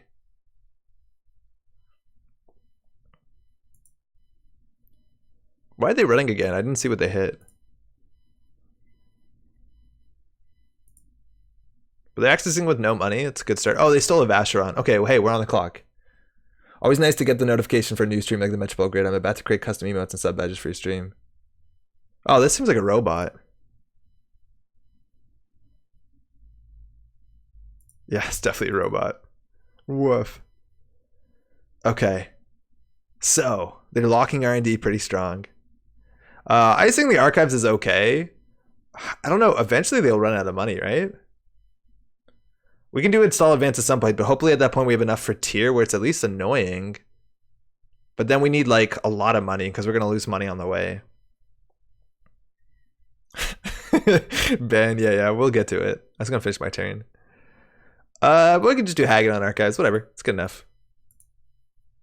And losing a credit turn is absurd. I mean, it has one thing that's correct. Get out of here. All right, Vacheron clicking down. They're on game point. It's in R&D. We know that. Oh, there you go. So we call it. That's a turning wheel. That's a problem. We have an end to run on the side of HQ. They can just build up on this and then basically run R&D. I don't think we have a choice. We basically have to jam them in the remote. I think so much of this requires us drawing into our and we have a chance of getting lethal if we draw into our what's it called? Helheim. They'll probably trash the gank this time. No, not even. I think they feel so good with Adore, and I honestly don't blame them. Holy shit. Okay, the second advancement is the same as nano etching.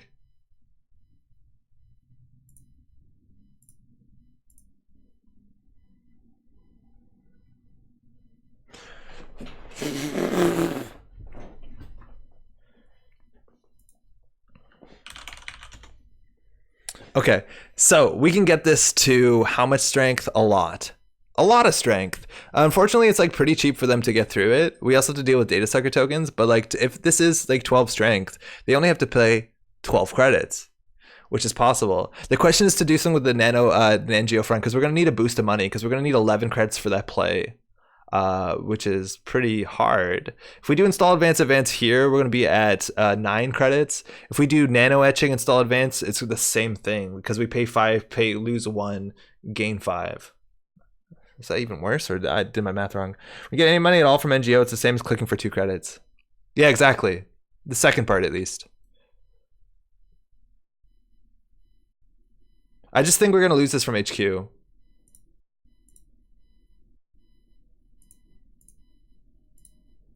I don't think they're on any... They don't have enough influence to punish expose. They could be on the neutral current, but like... Are they? I don't think so. Holy shit, do people not play Scarcity? Scarcity seems like really good right now. Nobody's running currents, really. Maybe they're on Hacktivist, but I think we would have seen it by now. Unless their hand is like only Hacktivist. We're also not threatening a lot here. This is clearly a weird play, and we paused on it. If we bait a run here, it's kind of cool, too. Also, because they don't get DreamNet. What do you mean places a counter? Oh, because they just jacked out. Ah, fuck. Shit. They're going to clear a ganked out, and this.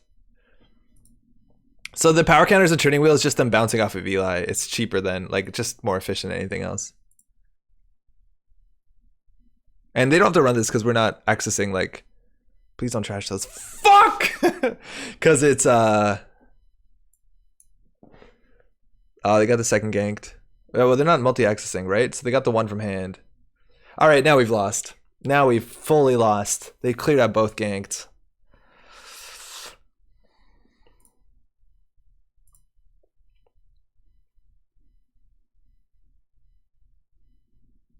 No, not true. We basically have to boost the DNA tracker pretty heavily. Boosting this obviously is a bit better. I mean, you still have Helheim. Yeah, we do. We really do. Yeah, we do.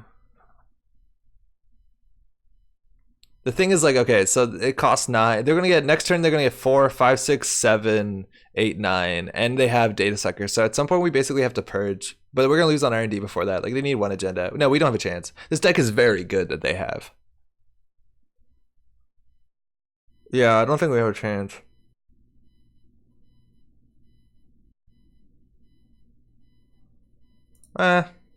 This is bad. Oh, sorry. Optimal turn order. We just want to make this as big as possible. And I think we have enough money, right? We have 8. We need 9, 10, 11, and we have 8, 9, 10, 11. If they run here, we lose a credit, then that play doesn't work.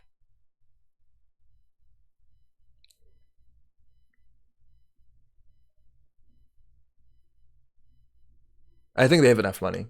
And they're just going to run HQ. That's a really good card with tier? Yeah, it is. It is.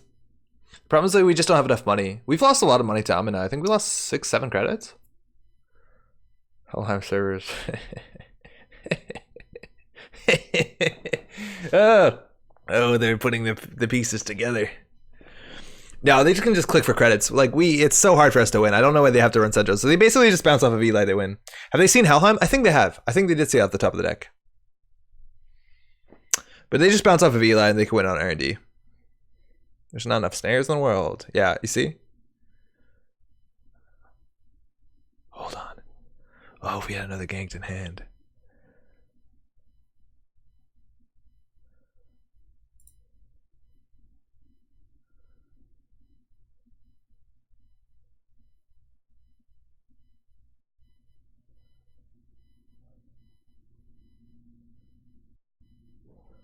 Hold on.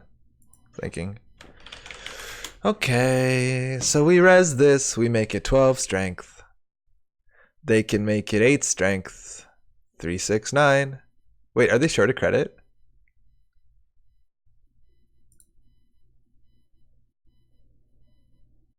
Okay. Are they short of credit?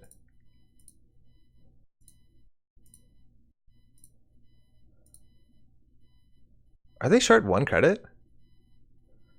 I think they're short 1 credit.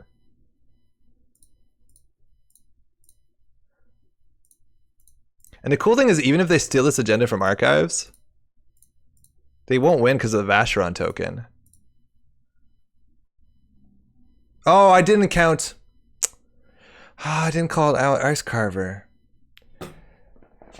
Oh, Ice Carver. I didn't count Ice Carver. Did I? Did I fuck it up? Wait,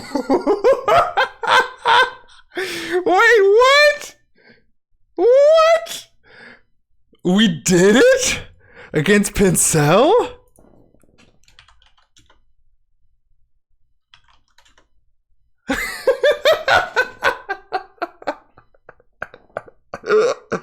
No. No, really? 8-7? 3-6? Oh yeah, because of the boost up. We just beat the world champ with this deck? Did we fucking do it? They can still win off of archives, mind you. They still have 2 clicks to win.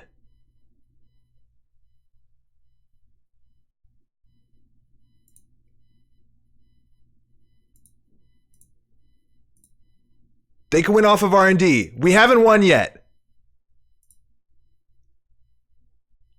They need still 2 agendas. This is fine. Vacheron's cool. This is cool. This is cool. Okay. Can they get 1 agenda in this many cards? We haven't won yet. But if they end their turn with -1 hand size, we will win. We don't have money to lose.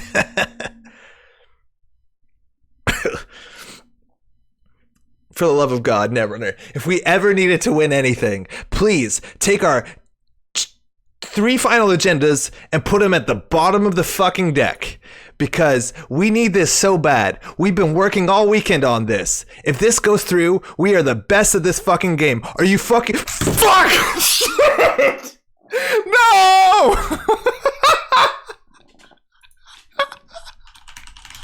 It was the last one! Oh no! Ah!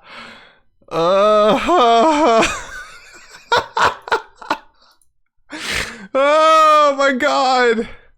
All the other ones were so close to the bottom! 3 and 24. They did see like 4 cards. Oh, that hurts so bad. Oh, yeah, okay. There's some SSLs at the bottom. I love Vacheron though. Vacheron is cool. And Vacheron works really well with Helheim, right? Because it's just like, oh, I guess you want to win. It was a 1 and 8. Yeah, how many cards did they see? I think they see 4. Oh, that sucks. So yeah, what is it? 4 out of 24, which math, whatever. -1 hand size. Haven't had in a long time. Needed that one click to sneak through. Get that sweet brain lethal. Ah, man, okay. I would like to say that the ideas in this deck the ideas in this deck are like sound enough, but definitely a bit janky and ambitious. And you see the sort of things that we're doing that the original deck didn't do, like 3 brainstorms is probably crazy because they're honestly unwieldy, and then they show what you're up to. You probably want to do 2, and then you probably want to just like maybe more consistently find ganked. Maybe you need Psychokinesis, which is actually probably a cool card in Asa.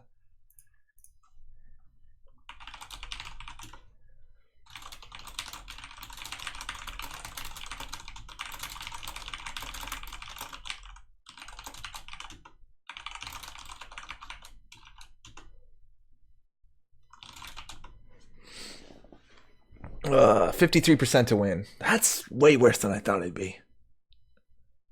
3 and 24, 3 and 23, 3 and 22, 3 and 21. I cannot.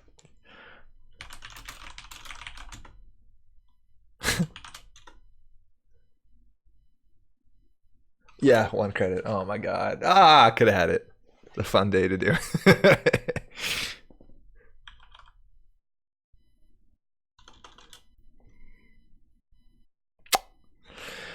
That's all for today. We'll be back next week. In terms of news, we said this before. Shit, Terrence, what is it? Tiny.cc JNet Tourney. Fuck yeah. There's meant to be a newbie friendly tournament. Terrence is running this, so check it out. It's this weekend. You can drop in.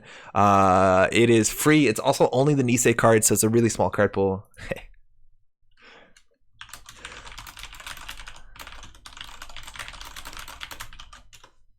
So I can sell my last card for 0 and gain a credit. Oh yeah, they could have done it, right? If they install, yeah.